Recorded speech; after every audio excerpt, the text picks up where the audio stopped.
Hello friends, welcome to the study IQ's YouTube channel. मेरा नाम है विशाल चौहान और हिस्ट्री की अपनी सीरीज में आज मैं आपके लिए एक नया सेशन लेकर आया हूं जो कि जुड़ा है मॉडर्न हिस्ट्री से, भारत की मॉडर्न हिस्ट्री से और स्पेसिफिकली स्ट्रगल फॉर इंडिपेंडेंस से जुड़ा हुआ आज का टॉपिक जो कि है सिविल डिसोबीडियंस मूवमेंट यानी कि सहविनय अवज्ञा आंदोलन। आज हम समझने की कोशिश करेंगे सिविल डिसोबीडियंस मूवमेंट को। पिछले एक सेशन में मैंने आपको नॉन कॉपरेशन मूवमेंट भी समझाया था, तो उसके साथ मैं थोड़ा सा इसको रिलेट करूंगा। अगर आपने नॉन कॉपरेशन मूवमेंट वाला मेरा सेशन नहीं देखा है तो पहले आप उसे देखिए, उसके बाद आप सिविल डिसोबीडियंस मूवमेंट को देखेंगे तो आपको यह बेहतर तरीके से समझ आएगा। खैर, सिविल डिसोबीडियंस मूवमेंट हम शुरू करेंगे आज और हम समझेंगे कि ऐसे क्या कारण रहे जिनकी वजह से 1930 के दशक की शुरुआत में यह मास एजिटेशन भारतीय नेताओं द्वारा किया गया और इसका आने वाले पूरे दशक की पॉलिटिकल स्ट्रक्चर पर क्या असर पड़ा, पॉलिटिकल सिनेरियोस पर क्या असर पड़ा। आज का सेशन शुरू करने से पहले सबसे पहले मैं यूपीएससी एस्पायरेंट्स को बताना चाहूंगा कि अगर वो अपने लिए एक ऑनलाइन तैयारी का माध्यम ढूंढ रहे हैं सिविल सर्विसेज एग्जामिनेशन के लिए, तो स्टडी IQ उनके लिए लेकर आया है एक लर्निंग एप्लीकेशन। उस एप्लीकेशन पर यूपीएससी मेन से जुड़े हुए 1300 से प्लस वीडियोज अवेलेबल है। डेली के करंट अफेयर, डेली की जो है वो नई वीडियोज अपलोड होती है उस पर करंट अफेयर से रिलेटेड। उसके अलावा डेली के क्विजेज है, डेली की आंसर राइटिंग की practice, doubt solving and many more. अगर आप चाहते हैं कि आप एक CSE की प्रॉपर तरीके से तैयारी करें, so make sure you check out the study IQ's learning application. आप गूगल प्ले स्टोर पे या एप्पल प्ले स्टोर पर जाकर जो है वो डाउनलोड कर सकते हैं। हैविंग सेड दैट, शुरू करते हैं आज का हमारा सेशन जो कि जुड़ा है सिविल डिसोबीडियंस मूवमेंट से। जैसा कि आप देख पा रहे हैं, सबसे पहले हमें यहाँ पर समझना है कि बैकग्राउंड क्या है सिविल डिसोबीडियंस मूवमेंट का। बैकग्राउंड हम सिविल डिसोबीडियंस मूवमेंट का शुरू करेंगे कैलकाटा सेशन से। देखिए, वैसे तो सिविल डिसोबीडियंस मूवमेंट का बैकग्राउंड छुपा है नॉन कोऑपरेशन मूवमेंट में। जैसे कि मैंने आपको नॉन कोऑपरेशन मूवमेंट में बताया था कि गांधी जी बारदोली सत्याग्रह शुरू करना चाहते थे, यानी बारदोली से सिविल डिसोबीडियंस स्टार्ट करना चाहते थे और उन्होंने अंग्रेजी सरकार को वार्निंग भी दी थी। लेकिन नॉन कोऑपरेशन मूवमेंट के एक्सेसिवली बहुत ज्यादा जो है वो हिंसक हो जाने की वजह से उन्हें वापस लेना पड़ा। लेकिन मैंने आपको कारण भी बताया था कि क्यों एक मास एजिटेशन लंबे समय तक नहीं चल सकता, क्योंकि जो आम जनता है वो मोटिवेटेड जो कार्यकर्ता हैं उनके मुकाबले लंबे समय तक नहीं टिक सकती। कितने समय तक वो नॉन कोऑपरेट करेंगे। अंग्रेजों ने, जैसे कि मैंने बताया था, जो मध्यम वर्ग है उसको इतना डिपेंडेंट बना दिया अपने ऊपर। अंग्रेजों ने नॉट जस्ट फॉर मध्यम वर्ग, समाज के सभी वर्गों के लिए अंग्रेजों ने इकोनॉमिक सिस्टम ऐसा डिजाइन कर दिया है कि जो इतना ज्यादा डिपेंडेंट है अंग्रेजों के ऊपर कि अगर अंग्रेज उस समय अगर भारतीयों से दूर हो जाते तो भारतीय छिन भिन हो जाते। तो मैंने आपको समझाया था कि किस तरह नॉन कोऑपरेशन मूवमेंट वापस लेना was a strategy of Gandhi ji, and Gandhi ji was waiting for a movement such as Chauri Chaura, कि जब तक ऐसा कोई बड़ी हिंसक घटना नहीं हो जाती, क्योंकि गांधी जी को पता था कि जनता हिंसक हो जाएगी। एनी बेसेंट ने कहा भी था, गांधी जी को वार्न किया था, रविंद्रनाथ टैगोर ने भी गांधी जी को वार्न किया था कि जनता हिंसक हो जाएगी। लेकिन गांधी जी ने सबको विश्वास दिलवाया था कि हम मैक्सिमम कोशिश करेंगे कि हिंसा ना हो। लेकिन फिर भी चौरी चौरा का में कांड हुआ, हिंसा हुई, गांधी जी को मजबूरन नॉन कोऑपरेशन मूवमेंट वापस लेना पड़ा। लेकिन ये पूरी की पूरी एक युद्ध विराम युद्ध की नीति के तहत हुआ, जो कि आने वाले कुछ सालों में हमें उसके प्रॉपर एविडेंसेस देखने को मिले। क्योंकि 1921-22 के बाद जब गांधी जी ने सिविल नॉन कोऑपरेशन मूवमेंट वापस लिया, उसके बाद पूरी जनता में यह बात फैल गई, गांधी जी के प्रति रोष हो गया कि गांधी जी ने नॉन कोऑपरेशन मूवमेंट वापस ले लिया। जितना भी मास सपोर्ट था गांधी जी के प्रति, उन सब लोगों में जो है वो, उन सभी मास सपोर्ट में गांधी जी के खिलाफ ये शिकायत आ गई थी। अब इस शिकायत को दूर करने के लिए गांधी जी ने 1922 से 24 तक तो वो जेल में रहे, 6 साल की सजा हुई थी उन्हें, जेल में रहे। लेकिन 1924 में उनको रिहा कर दिया गया क्योंकि उनकी तबीयत जो है वो खराब चल रही थी। गांधी जी इस समय 55 के अराउंड जो है वो एज थी उनकी, तबीयत उनकी खराब थी, जेल से रिहा किया गया। जेल से रिहा होने के बाद गांधी जी ने डायरेक्ट वो जमीन से जुड़ गए। भारत के सभी कोनों में गांधी जी ने घूम घूम के भारत की जनता से मिलना शुरू किया और विलेज लेवल पर शुरू करा, क्योंकि गांधी जी को पता था कि बारदोली से सत्याग्रह यानी कि सिविल डिसोबीडियंस अगर शुरू किया गया तो नॉन कोऑपरेशन मूवमेंट की लहर इतनी है कि उसे सपोर्ट मिल जाएगा। लेकिन उस सपोर्ट का फायदा क्या होगा कि अगर एग्जॉस्ट हो चुके होंगे सत्याग्रही तो, राइट, मैंने आपको बताया कुछ समय बाद सत्याग्रही एग्जॉस्ट हो जाते हैं। सो युद्ध विराम, युद्ध की नीति जो है वो अपनानी पड़ी गांधी जी को। खैर, आज हम यही देखेंगे कि किस तरह गांधी जी ने उन आने वाले कुछ वर्षों में ग्राउंड लेवल पर क्या काम किया, लोगों को गांव के तरफ से कैसे प्रोत्साहित किया, गांव गांव जाकर जो सभाएं करी गांधी जी ने, और सबको जो नॉन कोऑपरेशन क्या है, सिविल डिसोबीडियंस क्या है, इसके मतलब सिखाए, और उसका असर कैसे हुआ आगे आने वाले कुछ सालों में। तो आइए सबसे पहले हम चेक करते हैं कि कलकत्ता सेशन में कांग्रेस के, जो कि दिसंबर 1928 में हुआ, उस कलकत्ता सेशन में क्या फैसले लिए गए कांग्रेस द्वारा। तो यहां पर आप देख रहे हैं, Nehru report was approved by the but the younger elements led by Jawaharlal Nehru, Subhash Chandra Bose और Satyamurti expressed their dissatisfaction with dominion status as the goal of Congress. Now 1924 के बाद मोतीलाल नेहरू और सीआर दास की कुछ समय बाद फिर मृत्यु हो गई, तो मोतीलाल नेहरू ही रह गए उस खेमे में, जो कि सपोर्ट कर रहा था कि हमें काउंसिल एक्ट 1919 का फायदा उठाकर इन हाउस काउंसिल पॉलिटिक्स का सहारा लेना चाहिए और अंदर से सिस्टम को क्लियर करने की कोशिश करनी चाहिए। गांधी जी और मोतीलाल नेहरू में किसी तरह जो है वो ये सहमति बनी, और in fact not just Gandhi ji और मोतीलाल नेहरू, लेकिन भारत की उस समय की अन्य जितनी भी बड़ी छोटी बड़ी जितनी भी पार्टीज थी, उन सबके साथ जो है वो कॉन्फ्रेंसेस करके एक यूनैनिमिटी क्रिएट की गई कि हम अंग्रेजी सरकार से डोमिनियन स्टेटस की मांग करेंगे, और अगर नहीं देती है सरकार डोमिनियन स्टेटस आगे आने वाले 2 सालों में, 1928 के दिसंबर में ये जो कांग्रेस का सेशन हुआ, इसमें ये फैसला लिया कांग्रेस ने, कलकत्ता में ले रही थी जो ओल्डर ग्रुप था कांग्रेस का, वो ये लेना चाह रहा था फैसला कि 2 साल हम और ग्रेस पीरियड देंगे अंग्रेजी सरकार को, जिसमें वो हमें डोमिनियन स्टेटस देने के बारे में या तो सोच सकती है, या तो हमें प्रॉपर जो है वो कोई एक राह दिखाए, एक डायरेक्शन दिखाए कि वो देना चाहती है, ऐसे कुछ अंदेशा दे कि वो देना चाहती है डोमिनियन स्टेटस, और अगर नहीं तब हम सिविल डिसोबीडियंस चलाएंगे। तो 2 साल का ग्रेस पीरियड देना चाहते थे कौन? जो ओल्डर सेक्शन था कांग्रेस का। वहीं जो नौजवान सेक्शन था कांग्रेस का, जो कि साइमन कमीशन के विरुद्ध जिन्होंने एजिटेशन किया था, जिनका जोश अभी चरम पे था, क्योंकि साइमन कमीशन को देश भर में जहां जहां पर साइमन कमीशन गया वहां वहां पर उन्होंने काले झंडे दिखाए और साइमन कमीशन का बहुत व्यापक तौर पे विरोध किया। सुभाष चंद्र बोस, सत्यमूर्ति और जवाहरलाल नेहरू की लीड में, उनकी लीड में बहुत सारे कांग्रेस के साथ जो है वो यूथ जुड़ा, और कांग्रेस में एक युवा लोगों की लहर इस समय दौड़ रही थी। तो ये 2 मत थे, जो पुराने खिलाड़ी थे, जो वेटरन्स थे कांग्रेस के, गांधी जी के साथ मोतीलाल नेहरू और वो सब, और दूसरी साइड जो नौजवान एक पीढ़ी जो है वो उभर रही थी। तो जो नौजवान पीढ़ी थी वो कह रही थी कि हमें डोमिनियन स्टेटस नहीं चाहिए, हमें चाहिए पूर्ण स्वराज, पूरा स्वराज चाहिए। यही सुभाष चंद्र बोस की मांग थी, यही जवाहरलाल नेहरू की मांग थी, यही सत्यमूर्ति की मांग थी। सो इन तीनों की लीड में और बहुत सारे नेता थे, ये मुख्यतः 3 इसीलिए नाम लिया जाता है क्योंकि इन्होंने ज्यादा जगहों पर एक्टिवली काम किया और इनके नाम पर ज्यादा यूथ जुड़ रहा था, राइट, इसीलिए इनका नाम लिया जाता है।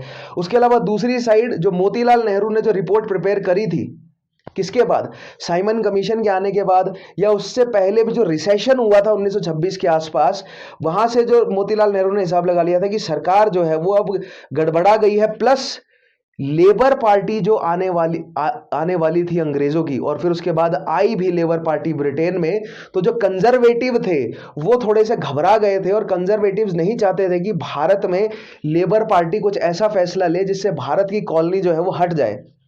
सो जो लेबर पार्टी थी वो चाहती थी कि भारत में डोमिनियन स्टेटस दिया जाए, राइट। इसी मुद्दे को मुद्दा बनाकर वो लड़े भी थे इलेक्शन में वहां पर इंग्लैंड में। तो जो मोतीलाल नेहरू और उनके साथी जो हैं, उनको ये पता था कि लेबर पार्टी वहां आने वाली है और अब डोमिनियन स्टेटस का प्रेशर डालना बिल्कुल सही समय है, और इस मत पे एक सर्व सहमति बनाने में कामयाब रहा था जो ओल्डर सेक्ट है कांग्रेस का। लेकिन जो जवान नेता हैं वो विरोध में थे इसके, और जवान नेताओं ने विरोध किया भी, और फिर जो ओल्डर सेक्ट है कांग्रेस का और जो जवान नेता थे उनके बीच में ये अंडरस्टैंडिंग बनी कि हम 2 साल का नहीं केवल 1 साल का ग्रेस पीरियड देंगे अंग्रेजों को डोमिनियन स्टेटस की मांग को मानने का। नेहरू रिपोर्ट में अंग्रेजों के लिए अंग्रेजों से डिमांड थी कि हमें डोमिनियन स्टेटस दिया जाए। नाउ नेक्स्ट पॉइंट आप देख रहे हैं, the older leaders like Gandhi and Motilal Nehru wished that the dominion status demand not to be dropped in haste as consensus over it had been developed with a great difficulty over the years. वैसे शुरुआत में जब इसका consensus लेने का period जो है शुरू हुआ 1926 के आसपास, मुस्लिम लीग और काफी सारे मुस्लिम लीडर्स जो हैं वो डोमिनियन स्टेटस की मांग के साथ जुड़े रहे, लेकिन फिर इवेंचुअली जिन्ना जो है वो डोमिनियन स्टेटस की मांग से अलग हो गए। क्यों? क्योंकि ये जो डोमिनियन स्टेटस की मांग कर रहे थे या जो नेहरू रिपोर्ट थी, इसमें एक पॉइंट ये भी था कि मुस्लिम्स को कोई सेपरेट इलेक्टोरेट नहीं दिया जाएगा जैसा कि 1909 में दिया गया। राइट, मुस्लिम्स को सेपरेट इलेक्टोरेट ना देकर मुस्लिम्स को रिप्रेजेंटेशन दी जाएगी, रिजर्वेशन दिया जाएगा। सेपरेट रिप्रेजेंटेशन ना देकर रिजर्वेशन दिया जाएगा, लेकिन कहां पर? जहां पर मुस्लिम पॉपुलेशन माइनॉरिटी में है। और जिन्ना क्या चाहते थे कि रिजर्वेशन वहां भी मिले जहां पर मुस्लिम पॉपुलेशन मेजॉरिटी में है। That means north west frontier, Bengal का क्षेत्र, अवध का क्षेत्र, हैदराबाद का क्षेत्र, ये कुछ ऐसी जगह है जहां पर मुस्लिम पॉपुलेशन की कंसेंट्रेशन कुछ जगहों पर ज्यादा है as compare to other religious sects. So ये जो मतभेद था कांग्रेस और मुस्लिम लीग के बीच में, इस मतभेद की वजह से जिन्ना ने जो है वो विड्रॉ कर लिया नेहरू रिपोर्ट से, और जिन्ना ने फिर अपनी 14 पॉइंट्स रिपोर्ट दी उसके बाद, जिसमें उन्होंने वो सारी डिमांड्स रखी अंग्रेजों के सामने। राइट, तो यहां पर 2 रिपोर्ट्स हमें देखने को मिलती है, नेहरू रिपोर्ट और 14 पॉइंट्स रिपोर्ट ऑफ जिन्ना, लेकिन वो एक अलग सेशन में हम डिस्कस करेंगे। अभी केवल हम बैकग्राउंड, पृष्ठभूमि के रूप में मेंशन कर रहे हैं कि नेहरू रिपोर्ट क्या थी। आगे देखिए, उस नेहरू रिपोर्ट पे बहुत मुश्किल से एक जॉइंट कंसेंसस मिला था, यानी जो मुख्य पार्टियां थी भारत की उस समय एक्टिव, उन सब ने बहुत मुश्किल से सर्वसहमति बनाई थी, एक्सेप्ट कुछ जो है वो गुट हट गए थे, जैसे कि मुस्लिम लीग जो है वो साइड हो गई थी, लेकिन स्टिल मुस्लिम लीग और मुस्लिम कुछ नेता जो है वो जुड़े रहे नेहरू रिपोर्ट के साथ और डोमिनियन स्टेटस की मांग के साथ। इसीलिए उन्होंने कहा कि हम डोमिनियन, जो नौजवान हैं, उनकी मांग थी पूर्ण स्वराज की। अब जो पुराने कांग्रेस के लीडर्स थे उन्होंने ऐसा नहीं कहा कि हम पूर्ण स्वराज की डिमांड नहीं करेंगे। उन्होंने कहा कि हमें 2 साल का वक्त जो है वो और देना चाहिए अंग्रेजी सरकार को, क्योंकि वहां पर अभी लेबर पार्टी आई है और वो पक्ष में है भारत के, वो पक्ष में है कि भारत को दिया जाए डोमिनियन स्टेटस। तो 2 साल और वेट कर लेते हैं, हो सकता है कि हमें डोमिनियन स्टेटस मिल जाए। उस डोमिनियन स्टेटस के माध्यम से हम अपने सिस्टम को ठीक करेंगे और फिर हम धीरे धीरे पूर्ण स्वराज की तरफ बढ़ेंगे। क्योंकि जैसा कि मैंने बताया ना, उनका सोचना भी गलत नहीं था, क्योंकि जैसा कि मैंने बताया कि भारत के पास, पिछले सेशन में देखिएगा मैंने समझाया उसमें कि भारत के पास रिप्लेस करने के लिए एडमिनिस्ट्रेशन नहीं था। राइट, दैट मीन्स अगर मान लीजिए कि नॉन कोऑपरेशन कामयाब हो जाता, सिविल डिसोबीडियंस जो है वो बड़े लेवल पर कामयाब होता, ऐसे हालात बन जाता कि अंग्रेजों को छोड़ना पड़ जाता, तो क्या भारत के पास रिप्लेस करने के लिए एडमिनिस्ट्रेशन था? नहीं था। इसीलिए डोमिनियन स्टेटस की मांग की जा रही थी कि हम अभी डोमिनियन स्टेटस मांगेंगे, डोमिनियन लेकर बैठेंगे और फिर उसके बाद धीरे धीरे जो है वो अंदर से सिस्टम को ठीक करते रहेंगे। एक ऐसी कंडीशन ले आएंगे कि अंग्रेजों को जाना पड़े, और जब फिर अंग्रेज जाएंगे तो हमारे पास एस्टेब्लिश्ड होगा पूरा का पूरा सिस्टम, एडमिनिस्ट्रेटिव सिस्टम। तो जो पुराने नेता है उनका ये दृष्टिकोण था, लेकिन जो नए नेता थे वो ये चाहते थे कि नहीं, हम पूर्ण स्वराज की डिमांड करेंगे, हम मास एजिटेशन करेंगे, जल्द से जल्द अंग्रेजों को विवश करेंगे हम भारत छोड़ के जाने के लिए, and in the mean time हम एडमिनिस्ट्रेटिव सेटअप भी क्रिएट करेंगे। क्योंकि मैंने आपको बताया कि एकदम से जो है वो नहीं मिल सकती थी आजादी। जो यूथ पीढ़ी थी वो भी जानती थी कि अगले आने वाले 5-7 सालों में तो ऐसा नहीं है कि हम कुछ ऐसा बड़ा काम कर देंगे और अंग्रेज छोड़ के चले जाएंगे। नहीं, हम अंग्रेजों को पहले विवश करेंगे हमारी कुछ मांगे मानने के लिए, हम फिर आंदोलन करेंगे, हम फिर विवश करेंगे हमारी कुछ मांगे मानने के लिए। राइट, आज हम वही देखेंगे कि ऐसी क्या घटनाएं घटी और अंग्रेजों को विवश होना पड़ा क्या क्या मांगे जो हैं वो मानने के लिए। आगे देखिए next point, they suggested that a 2-year grace period be given to government to accept the demand for a dominion status, later reduced to 1 year। 2 साल की मांग की गई और फिर 1 साल का कर दिया गया, क्योंकि प्रेशर था किसका? जो नौजवान ग्रुप था, जो यूथ लीडर्स थे कांग्रेस के, उनका। क्यों? क्योंकि Jawaharlal Nehru were the secretary of the working committee, और कांग्रेस की वर्किंग कमेटी के सेक्रेटरी थे जवाहरलाल नेहरू। तो ग्राउंड लेवल पर बहुत काम किया था उन्होंने, और साइमन कमीशन के बाइकॉट में भी जो है वो बहुत, बाइकॉट को कामयाब बनाने में बहुत बड़ा हाथ था जवाहरलाल नेहरू का, राइट। क्योंकि कांग्रेस जो है वो नेशनल लेवल पर काम कर रही थी, कांग्रेस के पास रिसोर्सेज बहुत ज्यादा थे, कांग्रेस जो है वो बहुत बेहतरीन तरीके से ऑर्गेनाइज्ड थी उस समय के हिसाब से, और फैली हुई थी भारतीय उपमहाद्वीप के हर हिस्से में। क्योंकि आप देख सकते हैं जहां जहां पर कांग्रेस का अधिवेशन हुआ है, कराची में, लाहौर, पाकिस्तान में, जो प्रेजेंट डे पाकिस्तान है, उस समय जो है वो पंजाब और सिंध प्रोविंस या नॉर्थ वेस्ट प्रोविंस, वहां पर कराची और लाहौर, उसके अलावा दिल्ली, कलकत्ता, अवध, लखनऊ, मतलब जितने भी बड़ी बड़ी सिटीज हैं, मद्रास में, बंबई में, हैदराबाद में, हर जगह जो है वो कांग्रेस ने सेशन किए। दैट, इससे हमें यह पता चलता है कि कांग्रेस का स्पैन जो है वो पैन इंडिया पर था, या पूरे भारतीय उपमहाद्वीप पर था। ठीक है, आगे देखिए next point. Congress decided that if the government did not accept a constitution based on dominion status by the end of the year, the Congress would not only demand complete independence but would also launch a civil disobedience movement to attain its goal. क्या मतलब बनता है statement का? वही मैंने जो कहा कि 2 साल की 2 साल का ग्रेस पीरियड दे रहे थे, उन्होंने कहा कि 1 साल का देंगे। 1 साल में अगर ऐसा कोई नया कॉन्स्टिट्यूशन जो है वो बनाकर नहीं देती है सरकार। क्यों? क्योंकि 1919 का जो काउंसिल एक्ट आया ना, उसी समय जो है वो भारतीय नेताओं ने विरोध करना शुरू कर दिया था। अंग्रेजों ने क्या बोला कि 10 साल वेट कर लो, इसका कुछ ना कुछ बेहतर असर आ जाएगा। फिर अंग्रेजी सरकार ने साइमन कमीशन भेजा लगभग 7-8 साल बाद, एग्जामिन करने के लिए कि जो 1919 में लाए गए थे कॉन्स्टिट्यूशनल रिफॉर्म्स, क्या उसका असर, किस किस तरह का असर हुआ है, और उसमें क्या बदलाव लाए जाने चाहिए भविष्य में। जिसमें एक भी भारतीय नहीं था, it was all white commission. केवल लेबर पार्टी का एक बंदा था, एटली।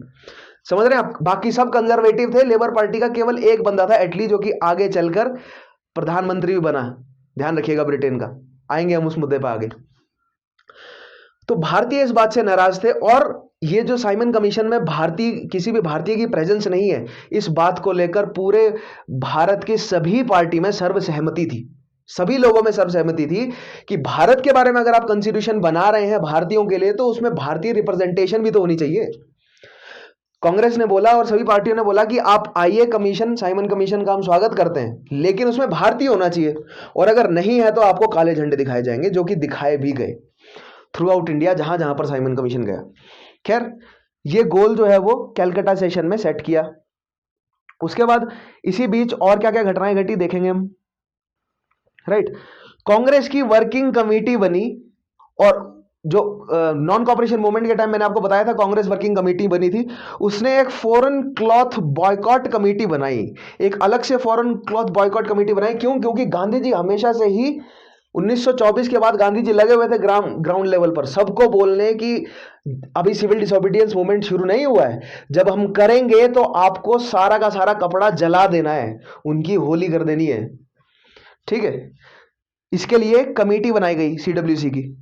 Now Gandhi initiated the campaign in March 1929 in Calcutta and was arrested. अब गांधी जी को अरेस्ट कर लिया गया 1929 में। क्यों? क्योंकि गांधी जी ने इनिशिएट कर दिया था पूरे देश में घूमना, सिविल डिसोबीडियंस मूवमेंट के बारे में जो है वो बता दिया गया था। क्यों? क्योंकि जो नेहरू रिपोर्ट आई थी उसको इरविन ने कर दिया मना, साफ साफ मना कर दिया इरविन ने कि हम नहीं ऐसी कोई भी मांग रहे, मतलब क्लियर नहीं किया कि जो डोमिनियन स्टेटस हम देंगे या नहीं देंगे, राउंड टेबल कॉन्फ्रेंस करेंगे या नहीं करेंगे, ऐसा कुछ नहीं क्लियर किया। इसके जवाब में गांधी जी ने अपने एक्शंस को अग्रेसिव किया, क्योंकि गांधी जी को पता था कि 1 साल का समय है, अब केवल 1 साल के समय के अंदर हमें जो है वो सिविल डिसोबीडियंस लेकर आना है। तो गांधी जी ने पूरे देश में घूम घूम कर लोगों को अवेयर करना शुरू किया, और इसी बीच गांधी जी को मार्च 1929 में अरेस्ट भी कर लिया गया। उसके बाद कुछ ऐसी घटनाएं घटी जिसकी वजह से जो भारत की जनता है उसके अंदर जो है वो रोष बढ़ता गया। वो है मेरठ कॉन्स्पिरेसी केस, जो कि मार्च में हुआ। उसके अलावा सेंट्रल लेजिस्लेटिव असेंबली में भगत सिंह और BK दत्त द्वारा, बटुकेश्वर कुमार दत्त द्वारा जो बॉम्ब फेंका गया, जो कि हार्मलेस था। उसके अलावा माइनॉरिटी लेबर गवर्नमेंट जो है वो रैमसे मैकडोनाल्ड की आई ब्रिटेन में, मैंने आपको बताया लेबर गवर्नमेंट आएगी। और देखिए इस तरह वहां पर अंग्रेजों ने खेला है ठीक है। माइनॉरिटी में जो लेबर गवर्नमेंट है वो आ गई इंग्लैंड में, लेकिन भारत में उन्होंने एक conservative secretary to the state भेजा। 1858 के गवर्नमेंट ऑफ इंडिया एक्ट में जब कंपनी का राज खत्म करके क्राउन का राज भारत में शुरू किया गया, यानी कि जो ब्रिटिश क्राउन का जो शासन है भारत में शुरू किया गया, तो जो गवर्नर जनरल था कंपनी का, उसके ओहदे का नाम बदलकर वायसरॉय बना दिया गया। लेकिन एक सेक्रेटरी टू द स्टेट जो है वो वायसरॉय के ऊपर अपॉइंट किया गया, जो कि भारत में होने वाली सभी गतिविधियों को डायरेक्ट जो है वो क्राउन को रिपोर्ट करता था। That mean secretary to the state was more powerful than viceroy himself, क्योंकि सेक्रेटरी टू द स्टेट केवल भारत का नहीं लेकिन बर्मा और ईडन का भी था। इंडिया, ईडन और बर्मा का। सो उस समय सेक्रेटरी टू द स्टेट जो है वो कंजर्वेटिव पार्टी का अपॉइंट किया गया। किसे अपॉइंट किया गया? वेजवुड बेन को। और वेजवुड बेन जो है वो लेबर पार्टी की इंटेंशंस जानता था कि भारत में वो थोड़े से हालात सुधारने की कोशिश करेंगे, क्योंकि वो थोड़े से लेफ्टिस्ट कह लीजिए, मतलब ब्रिटेन के हिसाब से वो ज्यादा लिबरल हैं। लिबरल भी नहीं लेकिन लेबर पार्टी से बिलोंग करते हैं, तो सोशलिस्ट एजेंडाज हैं उनके, इस तरह पुट कर सकते हैं हम। ठीक है। दैट मीन्स जो इंपीरियलिस्टिक, जो दमनकारी इकोनॉमिक स्ट्रक्चर अंग्रेजों ने शुरू किया है, उसको भारत में थोड़ा उसकी पकड़ जो है वो भारत में थोड़ी हल्की कर सकता है। कौन? ये नया गवर्नमेंट सिस्टम जो लेबर पार्टी का आया है, किसमें? इंग्लैंड में। नाउ इरविन ने इन दोनों पक्षों की बात, एक साइड से लेबर पार्टी का प्रेशर था, दूसरी साइड से conservative secretary to the state का प्रेशर था। उसमें इरविन ने एक डिक्लेरेशन दिया है 31 अक्टूबर 1929। किसको दिया है? कांग्रेस पार्टी और भारत की अन्य सभी नेताओं को। और इस डिक्लेरेशन में जो एग्जैक्ट लाइंस है, मैं वो एग्जैक्ट लाइन पढ़ के बताऊंगा आपको मैं। ये कहां छपा था? इंडियन गैजेट, जो कि 31 अक्टूबर 1929 को प्रकाशित हुआ। लिखा क्या है इसमें इरविन ने, ध्यान से पढ़िएगा। इसमें लिखा है, in the view of doubts which have been expressed both in great Britain and in India regarding the interpretations to be placed on intentions of the British government in enacting the Statute of 1919, I am authorized on the behalf of His Majesty's government to state clearly that in their judgment it is implicit in the Declaration of 1917 that the natural issue of India's constitutional progress as they contemplated is the attainment of dominion status. पूरी statement हमने पढ़ी। क्या मतलब निकलता है इसमें मतलब निकलता है सीधा सीधा, इरविन ने बहुत पॉलिटिकली करेक्ट होकर यह कहा कि 1919 का जो काउंसिल्स एक्ट आया था उसमें ब्रिटिश क्राउन ने यह साफ कर दिया है कि हम जो कॉन्स्टिट्यूशनल रिफॉर्म कर रहे हैं ये डोमिनियन स्टेटस की तरफ ही कर रहे हैं, लेकिन हमें अभी तक लगता नहीं है कि आप डोमिनियन स्टेटस लेने के लायक हो, जिस तरह का उन्होंने कनाडा में दिया, न्यूजीलैंड में, ऑस्ट्रेलिया में दिया डोमिनियन स्टेटस। राइट। तो अंग्रेजों ने, इरविन ने यह कहा कि भारत अभी लायक नहीं है, हम काम उसी दिशा में कर रहे हैं, जब हमें लगेगा कि आप लायक हो जाओगे तो हम दे देंगे। भारत के सभी नेताओं को पता था ये तो साफ साफ झूठ बोल रहे हैं ये। राइट। डोमिनियन स्टेटस के लायक तो बन ही गए थे, क्यों? 1919 के बाद। और बहाने क्या दिए उन्होंने कि भारत बहुत ज्यादा विभाजित है, बहुत अभी तुम हिंदू मुस्लिम कर रहे हो, एजुकेशन तुम्हारी बहुत नीचे है, पीजेंट्री बहुत दबी हुई है तुम्हारी। अब इसी के काउंटर में भारतीय नेताओं ने बोला कि कॉम्युनिज्म जो है वो 1858 के बाद आपने फैलाया, 57 में जो है वो बहुत ज्यादा यूनिटी थी हमारे बीच में। ठीक है। उसके बाद लगातार आप हिंदू मुस्लिम को आपस में लड़वाते रहे हो। उसके अलावा जो एजुकेशन सिस्टम आपने बनाकर दिया है हमें, 1835 एजुकेशन माइन्यूट ऑफ मैकॉले, और फिर 1856 में जो एजुकेशन रिफॉर्म्स आए, 1860 में 61 में काउंसिल्स एक्ट के साथ जो एजुकेशन रिफॉर्म्स आए, जो यूनिवर्सिटीज एक्ट बना, उसके बाद जो आपने पूरा का पूरा बदल दिया है हमारा सोचने समझने का तरीका, तो आप हमें गुलाम बना रहे हो। राइट। सो दैट मीन्स यहां पर जो है वो इरविन का जो डिक्लेरेशन था वो सर्वसहमति से नकार दिया गया। किसके द्वारा? भारतीय सभी नेताओं द्वारा। इसके जवाब में भारतीय नेताओं ने, या इस तरह कहा जाए कि इंडियन नेशनल कांग्रेस ने, उस समय सबसे बड़ी पार्टी इंडियन नेशनल कांग्रेस ही थी, दिल्ली मैनिफेस्टो निकाला। दिल्ली मैनिफेस्टो क्या है? दिल्ली मैनिफेस्टो में केवल कांग्रेस ना होकर भारत की जितनी भी लीडिंग बड़ी पार्टी थी, जितने भी वर्ग थे, उन सब के मेंबर्स ने मिलकर सर्वसहमति से दिल्ली मैनिफेस्टो बनाया। और आइए देखते हैं कि इसमें क्या बातें जो है वो मेंशन की गई।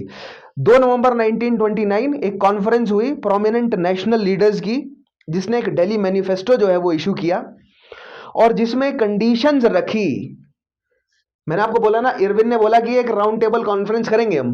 इरविन का जो डिक्लेरेशन था उसमें उसने बोला कि एक राउंड टेबल कॉन्फ्रेंस होने जा रही है आने वाले कुछ समय में, जिसमें हम डोमिनियन स्टेटस के बारे में जो है वो डिस्कस कर सकते हैं, राइट। और डोमिनियन स्टेटस देना है, ये इरविन ने अपने डिक्लेरेशन में क्लियर भी किया, ठीक है। उनके एंड से, यानी अपने तरफ से उन्होंने बोला कि हम देंगे तुम्हें डोमिनियन स्टेटस। कब देंगे ये नहीं बताया, क्लैरिटी नहीं दी। तो यहां पर दिल्ली मैनिफेस्टो में क्लियर बोला गया, पहला पॉइंट देखिएगा, the purpose of the round table conference should be not to determine whether or when dominion status was to be reached, but to formulate a constitution for implementation of the dominion status and basic principle of dominion status should be immediately accepted. That means ये कि round table conference जो आप करेंगे ना, उसमें ये नहीं discuss करेंगे कि डोमिनियन स्टेटस कब देंगे, किस कंडीशंस में देंगे, नहीं। आप शुरू कर देंगे एक कंस्टिट्यूएंट असेंबली बना, हम वहां पर फैसला लेंगे कि एक कंस्टिट्यूएंट असेंबली बन रही है जो कि डोमिनियन स्टेटस जो है वो, डोमिनियन स्टेटस भारत को देने के लिए कॉन्स्टिट्यूशन बनाना शुरू कर देगी और उसमें भारतीय होंगे, अनलाइक साइमन कमीशन। यह था पहला पॉइंट। दूसरा पॉइंट है that the Congress should have majority representation at the conference. Obviously जो राउंड टेबल कॉन्फ्रेंस होगी उसमें कांग्रेस की मेजॉरिटी होगी। क्यों? क्योंकि जो डोमिनियन स्टेटस की जो मांग है उसमें मैक्सिमम कांग्रेस के लीडर्स जो हैं वो, उनकी सहमति थी। क्योंकि मैंने आपको बोला ना, मुस्लिम लीग तो अलग हो गई थी और भारत में जो कम्युनल डिसहार्मनी फैलाई हुई थी अंग्रेजों ने, जो गुटबंदी फैलाई हुई थी धर्म के नाम पे, जो धार्मिक जो है वो लोगों के बीच में खटास थी, उसकी वजह से जो पार्टियां थी वो धार्मिक रूप ले चुकी थी। हिंदू महासभा बन चुकी थी मुस्लिम लीग बनने के बाद, राइट। क्यों बनी थी? क्योंकि एक साइड मुस्लिम लीग को शक्ति मिल रही थी तो वो इस्लाम को इकट्ठा कर रहे थे, धीरे धीरे तो कट्टरपंथी जो है वो जुड़ते जा रहे थे मुस्लिम लीग के साथ।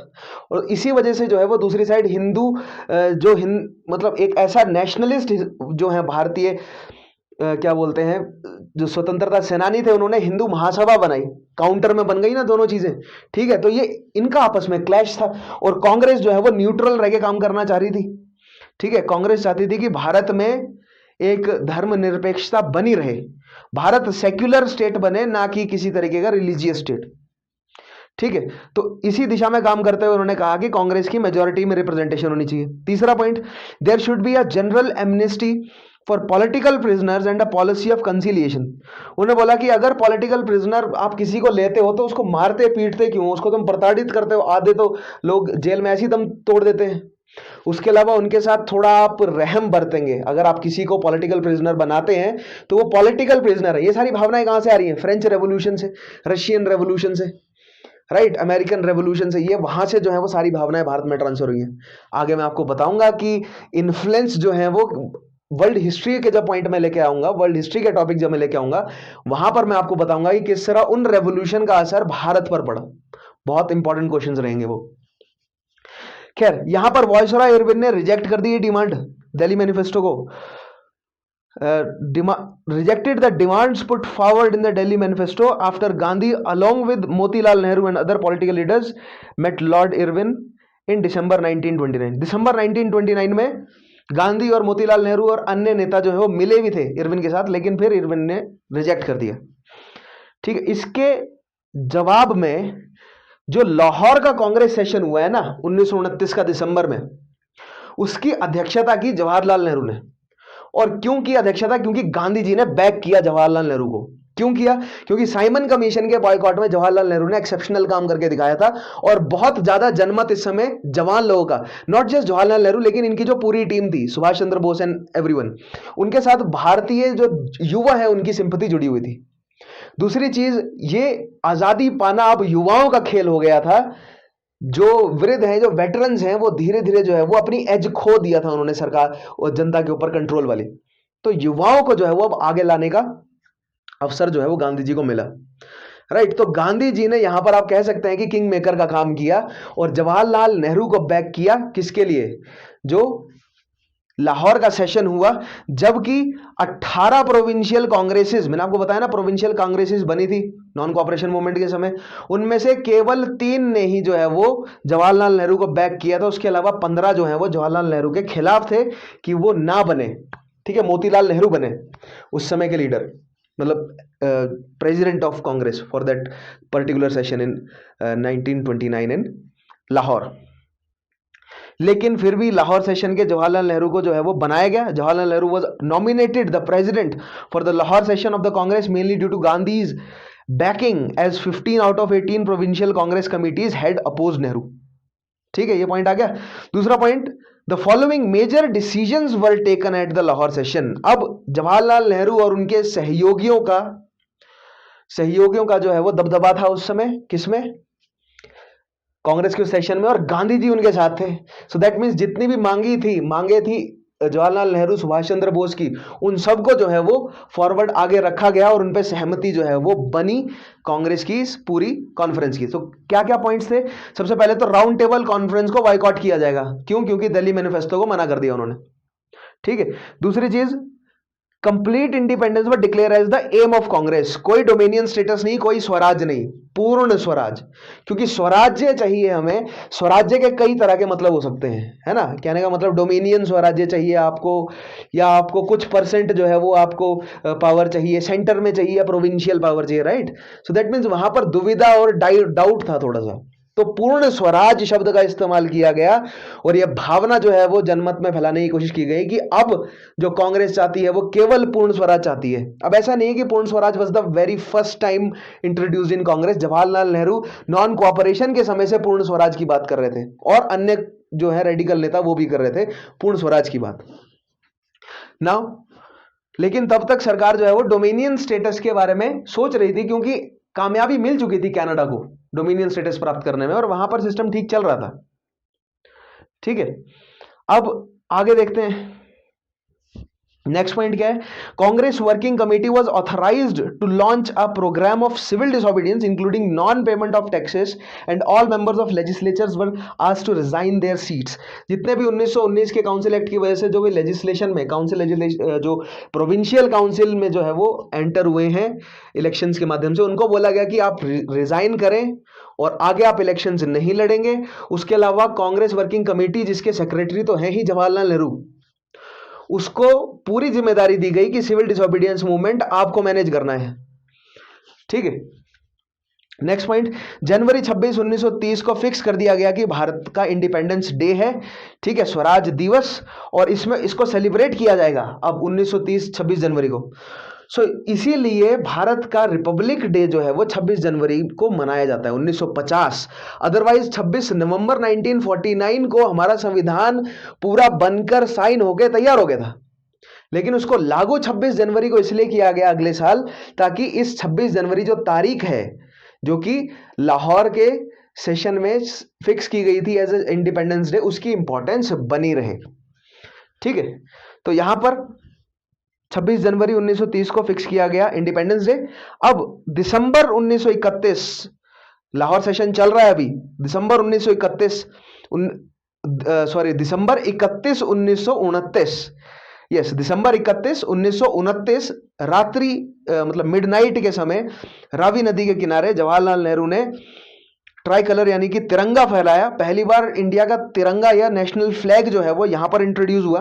वैसे इसका मतलब ये नहीं है कि पहले नेशनल फ्लैग नहीं था, लेकिन नेशनल फ्लैग की इंपॉर्टेंस जो है वो सिविल डिसोबीडियंस मूवमेंट या लाहौर के कांग्रेस के लाहौर सेशन 1929 वाले, उसके बाद जो है वो बढ़ी। ठीक है, सो यहां पर ट्राई कलर जो है वो फहराया गया, तिरंगा फहराया गया। और उसके बाद नेक्स्ट चीज आती है जनवरी 26 1930 द इंडिपेंडेंस प्लेज जो है वो ली गई। पूरे भारत में जहां जहां पर कांग्रेस की पकड़ है रूरल और अर्बन एरियाज में, वहां पर झंडा फहराया गया तिरंगा और लोगों को प्लेज दिलाई गई। उस प्लेज में क्या क्या पॉइंट थे आइए देखते हैं। सबसे पहला पॉइंट है प्लेज यानी कि शपथ दिलाई गई लोगों को। शपथ के पॉइंट्स देखिए क्या है। सबसे पहला पॉइंट है it is the inalienable right of Indians to have freedom. यानी कि भारतीयों का, जैसे कि पहले भी एक स्टेटमेंट आया है कि स्वराज मेरा जन्मसिद्ध अधिकार है, तो भारतीयों का जन्मसिद्ध अधिकार है उनकी आजादी। नॉट जस्ट भारतीय, दुनिया में सभी व्यक्तियों को, सभी जानवरों को, सभी जीवित लोगों को या सभी जीवित प्राणियों को जो फ्रीडम है वो उनका अधिकार है, वो मिलना चाहिए। अगर आप किसी को फ्रीडम नहीं दे रहे हैं दैट मीन्स आप उसकी फ्रीडम का हनन कर रहे हैं, उसके अधिकार का हनन कर रहे हैं, उसके जीने के अधिकार का हनन कर रहे हैं आप। Second point, the British government in India has not only deprived us of freedom and exploited us, but has also ruined us economically, politically, culturally, and spiritually. India must therefore sever the British connection and attain पूर्ण स्वराज और complete independence.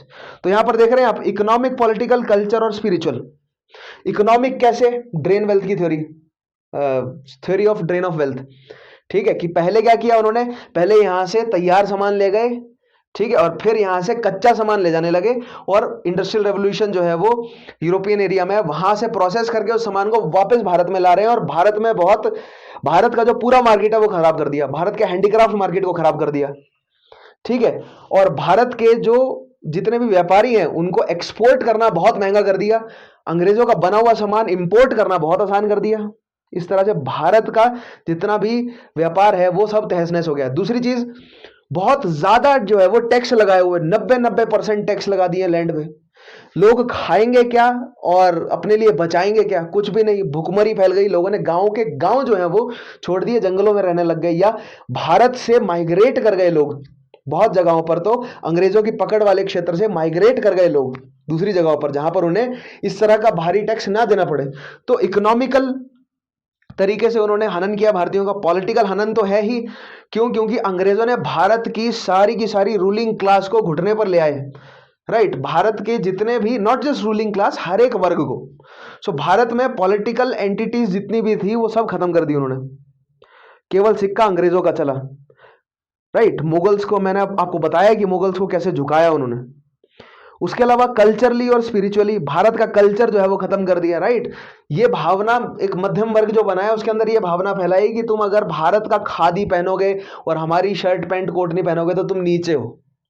Right, तो जो भारत की जो cultural चीजें हैं, आज भी अगर आप अपने आसपास देखें तो जो भारतीय कल्चरल एस्पेक्ट है, मैं सिर्फ आपकी बात नहीं कर रहा हूं, मैं अपनी बात भी कर रहा हूं, मेरे साथ भी ये है कि हमारे जो कल्चरल जितनी भी चीजें हैं उनको करते हुए हमें थोड़ा सा ऐसा लगता है कि हम ये क्यों कर रहे हैं। राइट, वो डाउट है हमारे मन में। तो हमारी जो कल्चरल एस्पेक्ट है उसको बहुत ज्यादा दफन कर दिया अंग्रेजों ने। उसके अलावा हमारी जो स्पिरिचुअलिटी है, भारत जो उसकी स्पिरिचुअलिटी के लिए जाना जाता था, उसकी ग्लोरी थी भारत का स्पिरिचुअल नेचर। आज के डेट में आप खुद देखिए कि क्या आप ध्यान लगाते हैं या नहीं। ध्यान लगाने का जो बेसिक ज्ञान भारत ने दिया, ध्यान छोड़िए, एक बिल्कुल बेसिक फंडा है कि आपको अपने शरीर को स्थिर रख के लंबी गहरी सांसें लेनी है और कुछ नहीं करना। राइट, ध्यान लगाना तो अपने आप आ जाएगा। ये एक बेसिक चीज है कि 10 मिनट बैठो, बिल्कुल स्थिर बैठो और लंबी गहरी सांसें लो। राइट, सो ये जो बिल्कुल बेसिक चीज है, और फिर एडवांस लेवल पे जाएंगे तो जो स्पिरिचुअलिटी है भारत की, जो भारत का जो एस्टिक जो लोग थे वो सब भारत से खत्म कर दिया। और आप खुद देखिए कि आज भी स्पिरिचुअलिटी के नाम पे हमारा यूथ कैसे भागता है। अगर आपको इस चीज में डाउट लगता है ना, तो आप 10 मिनट शांत बैठ के दिखाइए, मैं गारंटी दे सकता हूं कि लगभग 70% जो यूथ है, राइट, मैं बोल रहा हूं 16 से 24-25 साल के जो लोग हैं, ये जो अभी इस बैंड के जो लोग हैं, ये 10 मिनट से ऊपर शांत नहीं बैठ सकते बगैर अपने अपने किसी शरीर के किसी भी एक मसल को हिलाए बगैर। राइट, तो इतनी ज्यादा जो है वो अशांति है हमारे दिमाग में। ये क्यों है? ये सब अंग्रेजों द्वारा डिजाइंड है। It is not coincidental. मैंने आपको पिछले सेशन में भी बोला था कि कोई भी चीज अगर मिलियंस को असर डाल रही है, it is a strategy, not coincidence. आगे देखिए, लेकिन नेक्स्ट पॉइंट है, पूर्ण स्वराज चाहिए हमें। ठीक है, इस चीज को हटाने के लिए हमें पूर्ण स्वराज चाहिए। हम पूर्ण स्वराज लाएंगे और सिस्टम को रिस्टोर करेंगे, ऐसा कांग्रेस ने कहा। दूसरा point, we are being economically ruined by high revenue, destruction of village industries and with no substitutions made while custom currencies and exchange rate are manipulated to our disadvantage. पूरा economic system अंग्रेजों के हाथ में है, तो अब जिस तरह का वो डिक्टेशन देंगे भारतीय व्यापारियों को तो उस तरह करना पड़ेगा। भारतीय व्यापारी कब तक, नॉन कॉपरेशन मूवमेंट में देखने को मिला कि भारतीय व्यापारी कब तक जो है वो साथ देंगे नेताओं का या इस मास एजिटेशन का। एक ना एक समय ऐसा आएगा कि लोगों को अपना मुनाफा, अपने घर, अपना परिवार दिखना शुरू हो जाएगा। राइट, तो वो उस चीज में हम फिर आएंगे कि डिक्लाइन क्यों होता है किसी मास एजिटेशन का।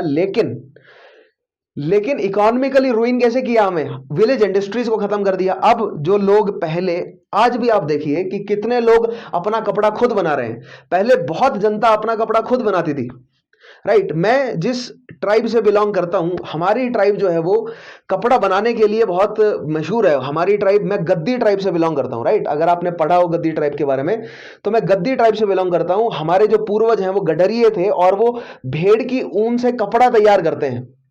लेकिन मैं ये बात बोल सकता हूं कि मेरी जनरेशन के एक बहुत फ्रैक्शन है पॉपुलेशन का, मेरी जनरेशन, मैं अपनी जनरेशन की बात कर रहा हूं, जो वो हुनर जानता है। तो ये अपना कपड़ा खुद बनाने का हुनर जो है वो कब अलग हो गया हमसे, और कब हम मिलों के द्वारा बनाए हुए कपड़े के इतने आदी बन गए कि हम अपने कल्चर को छोड़ बैठे। नॉट जस्ट कल्चर की बात नहीं है, वो विलेज इकोनॉमी है। राइट, अगर अपना कपड़ा आप खुद बनाना जाने तो आपके पास इकोनॉमिक इंडिपेंडेंस आ जाएगी। राइट, और ये अंग्रेजों ने वो इकोनॉमिक इंडिपेंडेंस भारतीयों से छीन ली। गांव गांव में विलेज इंडस्ट्रीज थी, जिससे गांव गांव जो है वो अपने लिए अच्छा प्रोड्यूस कर सकता था। राइट, हमें दिल्ली सल्तनत के समय में, वो अलग बात है कि बहुत ज्यादा वो भी टैक्स लेते थे, लेकिन स्टिल लोग जो है वो कुछ एक तबका या मेजॉरिटी जो है वो प्रोस्पेरिटी की तरफ बढ़ रहा था। इसीलिए भारत को सोने की चिड़िया कहा जाता था, पैसा बहुत था। लेकिन दिल्ली सल्तनत छोड़ी, उससे पहले राजपूत काल में, या उससे पहले गुप्ता काल में, उससे पहले मौर्य काल में, विलेज इंडस्ट्रीज भारत में बहुत इंपॉर्टेंस निभाती थी। अंग्रेजों ने वो विलेज इंडस्ट्री खत्म कर दी। नेक्स्ट पॉइंट, जैसे कि आप देख रहे हैं विलेज इंडस्ट्री, उसके अलावा high revenue, Ryotwari system, Mahalwari system, permanent settlement. आगे आने वाले एक सेशन में मैं आपको बताऊंगा किस तरह जो है वो इन लैंड रेवेन्यू सिस्टम की वजह से बहुत बड़ी संख्या में भारत से धन जो है वो छीन लिया अंग्रेजों ने, और भारतीयों को भुखमरी की तरफ फैलाया। उनकी रेवेन्यू पॉलिसीज की वजह से भारत में लगातार बैक टू बैक अकाल पड़े। ऐसा नहीं है कि भारत में पहले अकाल नहीं पड़ते थे, लेकिन भारत के पहले शासक जो हैं वो अकाल में मदद करते थे लोगों की। अंग्रेजों ने साफ साफ मना कर दिया। ठीक है, वो आने वाले सेशन में मैं आपको बताऊंगा कि क्या घटनाएं घटी वहां पे। उसके अलावा no real political powers are given, rights of free association are denied to us and all administrative talent in us is killed. Bharat के जितना भी प्रशासनिक टैलेंट है, क्योंकि चपरासियों से ऊपर बनने नहीं देंगे किसी को, है ना। बाबू बनेंगे, या जो आईसीएस बनेगा, जो आईसीएस बनता भी है भारतीय, उसको अंग्रेजी एजुकेशन सिस्टम से गुजरना पड़ेगा, और उसका ब्रेन वॉश इतना हो जाएगा कि वो चाह कर भी काम नहीं कर सकता। उसको शक्ति मिलेगी, लेकिन अंग्रेजों द्वारा रिस्ट्रेंड होगा। वो चाह कर भी अच्छे काम नहीं कर सकता। लेकिन इसका मतलब ये नहीं है कि आईसीएस लोगों ने, भारतीय आईसीएस लोगों ने अच्छे काम नहीं किए सोसाइटी के लिए, किए भी हैं। लेकिन जो ज्यादा अच्छे काम करेगा वो अंग्रेजों की ग्रेसिस से बाहर हो जाएगा, और अंग्रेज उसको ऑटोमेटिकली सिस्टम से बाहर निकाल देंगे। उसके अलावा जैसे कि मैंने सेना में भी बोला था कि एक सूबेदार से ऊपर पोस्ट जो है वो भारतीय सैनिक नहीं अटेन कर सकता। उसी तरह क्लर्जी से ऊपर जो है वो भारतीय लोग नहीं बढ़ पा रहे थे। बाबू बन जाते थे ज्यादा से ज्यादा, क्लर्जी से ऊपर भारतीय लोग नहीं बढ़ पा रहे थे।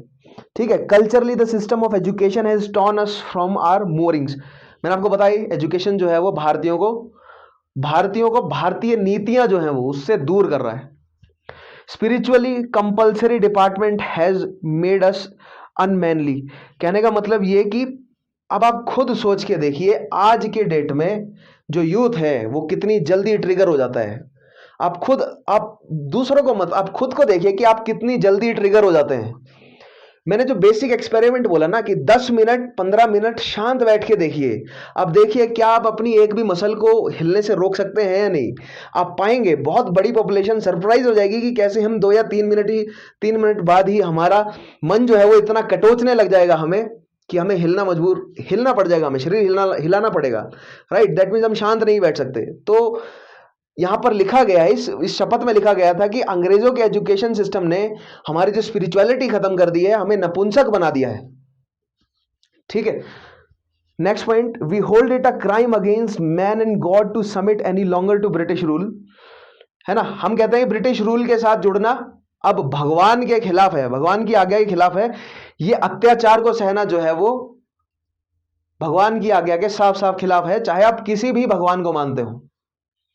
नेक्स्ट चीज, we will prepare for complete independence by withdrawing. हम कंप्लीट इंडिपेंडेंस कैसे लाएंगे?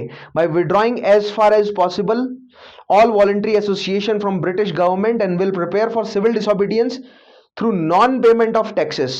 Bye this an end of this inhuman rule is assured. Next point, we will carry out the Congress instruction for purpose of establishing पूर्ण स्वराज। इन दो आखिरी के points में यहां पर लिखा है कि पूर्ण स्वराज कैसे मिलेगा और कांग्रेस के द्वारा दी गई इंस्ट्रक्शंस को फॉलो करके मिलेगा। ये शपथ ली लोगों ने, राइट। कैसे मिलेगा? नॉन कोऑपरेट और सिविल डिसओबे करके। सविनय अवज्ञा करनी है आपको, आपको कानूनों को मानना ही नहीं, आपको टैक्स देना ही नहीं। अंग्रेज किस पे जी रहे हैं? भारत की आज्ञा, भारतीय जो आज्ञा का पालन कर रहे हैं। अगर आप आज्ञा का पालन करना ही बंद कर देंगे, अगर आप कानूनों को मानना ही बंद कर देंगे, तो अंग्रेज कितने लोगों को जेल में डालेंगे? 1000, 2000, लाख, 2 लाख। उनकी जेलों में भरने की भी तो लिमिट होगी ना एक। वो लिमिट जब आ जाएगी, वो थ्रेशोल्ड जब आ जाएगा, तब अंग्रेजों को झुकना पड़ जाएगा। कंडीशन ये है कि आपको अहिंसा बनाकर रखनी है। अगर आप हिंसक हुए तो वो फोर्स का इस्तेमाल करेंगे, वो फोर्स का इस्तेमाल करेंगे तो आप डिस्पर्स हो जाएंगे, क्योंकि जो शुरुआती लाइन है वो लड़ेगी, लेकिन कुछ सैकड़ों लोगों के मरने के बाद कम्युनल डिसहार्मनी फैल जाएगी। और कहने का मतलब जो रिवॉल्ट है, जो रेवोल्यूशन है, जो मूवमेंट है, वो कच्चा पड़ जाएगा। इसलिए ये बार बार जो है वो कांग्रेस के नेताओं ने भी, या जितने भी नेता हैं, उन्होंने ये बोला है कि हमें हिंसक होकर काम नहीं करना। हिंसा जो है वो बड़ा मूवमेंट, हिंसा के माध्यम से आप छोटी मोटी बैटल्स जीत सकते हैं, लेकिन ये इंडिपेंडेंस की वॉर जो है, इस वॉर को जीतने के लिए आपको अहिंसा को हथियार बनाना पड़ेगा। क्योंकि हमारे पास लाठियां हैं, राइट, हमारे पास हथियार रखने का लाइसेंस नहीं है, जो कि गांधी जी ने डिमांड करी थी कि भारतीयों को हथियार रखने का लाइसेंस होना चाहिए। उनके पास बेहतरीन तरीके की गन्स, आर्टिलरीज, मशीन गन्स वगैरह हैं। विश्व युद्ध लड़ा है उन्होंने, जीते हैं वो, उनका उत्साह चरम पर है, राइट। आगे बढ़ते हैं, नेक्स्ट पॉइंट देखिए। तो ये थे, जैसे कि मैंने बोला कि सिविल डिसोबीडियंस और नॉन कोऑपरेट करके। अंग्रेजों की एक तो कोई भी लॉ नहीं मानने, दूसरी चीज अंग्रेजों के साथ कोऑपरेट नहीं करना, उनकी कोर्ट्स में नहीं जाना, उनके स्कूल में नहीं जाना, उनके दफ्तरों से रिजाइन कर दो। तो आप ना ही उनको कोई सर्विस देंगे और ना ही उनसे कोई सर्विस लेंगे, प्लस उनके द्वारा बनाए गए कानूनों की अवज्ञा करना शुरू कर दीजिए, लेकिन पीसफुली, ठीक है, without causing any damage to the own society. खुद की सोसाइटी को डैमेज नहीं करना। अब देख, ये तो है क्या, शपथ थी। अब देखते हैं, नेक्स्ट पॉइंट आएगा कि सिविल डिसोबीडियंस मूवमेंट क्या हुआ। जनवरी में शपथ दी गई सबको। अब उसके बाद इरविन ने जब मना कर दिया कि वो नहीं मानेगा, तो फिर गांधी जी प्रिपेयर करना शुरू किया। गांधी जी ने, अब गांधी जी के ऊपर जो है वो डाल दिया कांग्रेस ने कि सर आप जो है वो सोच के बताओ ऐसा तरीका जिससे बड़ी पॉपुलेशन जो है वो साथ में जुड़े। फरवरी से गांधी जी इस चक्कर में सोचने लग गए कि ऐसी क्या चीज है, ऐसा क्या मुद्दा है जिस पर सभी भारतीय इकट्ठा हो सकते हैं। टैक्स के मुद्दे पर हो सकते हैं डेफिनेटली, लेकिन टैक्स के मुद्दे पर कौन होंगे? पीजेंट्स होंगे और व्यापारी होंगे, अन्य तबका तो नहीं हो पाएगा, तो टैक्स भी नहीं हो सकता वो मुद्दा। अच्छा, उसके अलावा और बहुत सारे हैं कि हमारा इंडस्ट्री खराब कर दी, लेकिन वो सब स्पेसिफिक है ना, इंडस्ट्री जो खराब करी है वो केवल उन पे असर डाल रहा है। ऐसा क्या मुद्दा है जो सब पे असर डाल रहा है? तो वो बिल्कुल बेसिक चीज जो सामने ही दिख रहा था वो था नमक का कानून। भारत एक प्रायद्वीप है, पेनिनसुला है, 3 साइड से समंदर से ढका है, घिरा है, राइट। दैट मीन्स नमक जो है वो नेचुरल रिसोर्स है भारत के लिए, और अगर नमक बनाने पर ही अंग्रेजों की मोनोपोली हो, या जो कोस्टल रीजन के लोग हैं अगर वो नमक ना बना सकें, और अगर कोई बना रहा है तो उसके ऊपर जुर्माना ठोक दिया जाए, उसको जेल डाल दिया जाए, और अगर आप नमक के पूरे बिजनेस को मोनोपोलाइज करके अपने मार्केट में बहुत महंगा बेच रहे हो नमक, और नमक एक ऐसी चीज जो अमीर गरीब हर धर्म का व्यक्ति, हर तरीके का, हर पंथ से जुड़ा हुआ व्यक्ति नमक कंज्यूम कर रहा है, तो नमक एक ऐसी चीज है जिससे सबकी भावनाएं जुड़ी हुई थी। और जो नमक पर स्ट्रिक्ट कानून था अंग्रेजों का, उस कानून को तोड़े जाना जो है, उस कानून का तोड़ा जाना या उस कानून की अवज्ञा करना ही सविनय अवज्ञा के लिए एक बेसिक पॉइंट रखा जाना, गांधी जी का यह सोचना जो है वो बहुत फायदेमंद साबित हुआ। देखिए कैसे। सबसे पहले तो गांधी जी ने इरविन के सामने 11 डिमांड्स रखी कि ये हमारी 11 डिमांड्स हैं, इनको आप मानोगे तो ठीक, अगर आपने नहीं मानी तो हम सविनय अवज्ञा आंदोलन करेंगे। तो आइए अब देखते हैं कि ये 11 डिमांड क्या थी। गांधी जी की 11 डिमांड्स क्या क्या थी। गांधी जी की जो 11 डिमांड्स आप देख पा रहे हैं, 3 वर्ग में बटी हैं। सबसे पहले जो जनरल इंटरेस्ट की, यानी ऐसी डिमांड्स जो सबको इफेक्ट डाल रही थी। दूसरी जो स्पेसिफिक, जो मध्यम वर्ग है, जो व्यापारी वर्ग है, उस पर असर डालने वाली। और तीसरी जो स्पेसिफिक पीजेंट्स हैं उन पे असर डालने वाली डिमांड्स। तो गांधी जी ने इन 11 डिमांड्स के माध्यम से, इन 11 सूत्रीय जो गांधी जी की डिमांड्स थी उसके माध्यम से गांधी जी मैक्सिमम से मैक्सिमम जनरल पॉपुलेशन को जोड़ना चाहते थे सिविल डिसोबीडियंस के साथ। तो गांधी जी ने 31 जनवरी 1930 को ये डिमांड्स प्रेजेंट करी और नॉट 31 जनवरी, लेकिन अल्टीमेटम दिया सरकार को कि 31 जनवरी 1930 तक अगर ये डिमांड्स नहीं मानी गई तो वो सिविल डिसोबीडियंस शुरू करेंगे। राइट, तो डिमांड्स क्या थी सबसे पहले देखिए। सबसे पहली है reduce expenditure on army and civil services by 50%। Army पर बहुत ज्यादा खर्च कर रहा था अंग्रेज। दैट मीन्स भारतीय सैनिकों को भारत से बाहर भेजना। राइट, भारत में बहुत बड़ी संख्या में जो सिविल सर्वेंट्स हैं उनको अपॉइंट करना और सिविल सर्विसेज के ऊपर बहुत ज्यादा खर्च करना, उनका रहन सहन ठाट बाट। आज के डेट में क्यों सभी लोग चाहते हैं कि वो आईएएस बने? आप आईएएस को जितने एमोल्यूमेंट्स आज मिलते हैं उससे कई गुना ज्यादा मिलते थे अंग्रेजी समय में। तो सिविल सर्विसेज पर बहुत खर्चा करते थे अंग्रेज, जो सिविल सर्वेंट्स हुआ करते थे उनमें, उनके रहन सहन में। उसके अलावा आर्मी पे बहुत खर्चा, युद्ध पे बहुत खर्चा करा अंग्रेजों ने। नेक्स्ट चीज इंट्रोड्यूस टोटल प्रोहिबिशन। सभी तरीके के नशीले पदार्थों पर, अफीम का जो सेवन होता है भारत में, शराब का जो सेवन होता है, और जितने भी नशीले पदार्थ भारत में सेवन किए जा रहे थे उस समय, उन सब पर जो है वो अंग्रेज जिसकी ट्रेड कर रहे हैं उन सब पे टोटल प्रोहिबिशन लगाया जाए। तीसरी चीज, carry out reforms in criminal investigation department. CID को या तो बंद कर दो, आज तक चल रहा है बाय द वे सीआईडी, लेकिन भारतीय सरकार ने उसको रिफॉर्म किया। लेकिन अंग्रेजों की जो सीआईडी थी उसको ये प्रेशर डाला, ये लिखा गांधी जी ने अपने लेटर में कि इस सीआईडी में आपको रिफॉर्म लाने पड़ेंगे। ये जो क्रिमिनल इन्वेस्टिगेशन डिपार्टमेंट है ये अंग्रेजों को तो इन्वेस्टिगेट करता ही नहीं है, केवल भारतीयों को, जैसे कि मैंने आपको बताया था रॉलेट एक्ट में किसी को भी अरेस्ट कर ले रहे हैं बगैर मतलब के, तो वैसा ही कुछ सीआईडी बिहेव करता था आज तक। Change arms act allowing popular control of issue of firearms licences, यानी भारतीयों को हथियार रखने की अनुमति दी जाए। Next point, release political prisoners. जितने भी भारत के जो पॉलिटिकल प्रिजनर्स है, राजनीतिक जितने भी कैदी हैं, उनको छोड़ा जाए। Except postal reservation bill. Postal reservation bill जो है वो एक्सेप्ट किया जाए। ये जनरल डिमांड्स थी। उसके अलावा जो स्पेशल, जो मध्यम वर्ग या जो ट्रेडिंग क्लास है उसके लिए जो डिमांड्स हैं वो है रिड्यूस रुपी स्टर्लिंग एक्सचेंज रेशो। भारत का रुपया और अंग्रेजों का स्टर्लिंग, उसकी रेशो जो है वो 4:1 में लेकर आई जाए। राइट, उसकी रेशो बहुत बिगाड़ी हुई है, जिससे भारतीय जो पैसा है, जो भारतीय रुपी है, उसकी कोई वैल्यू ही नहीं रह जाती।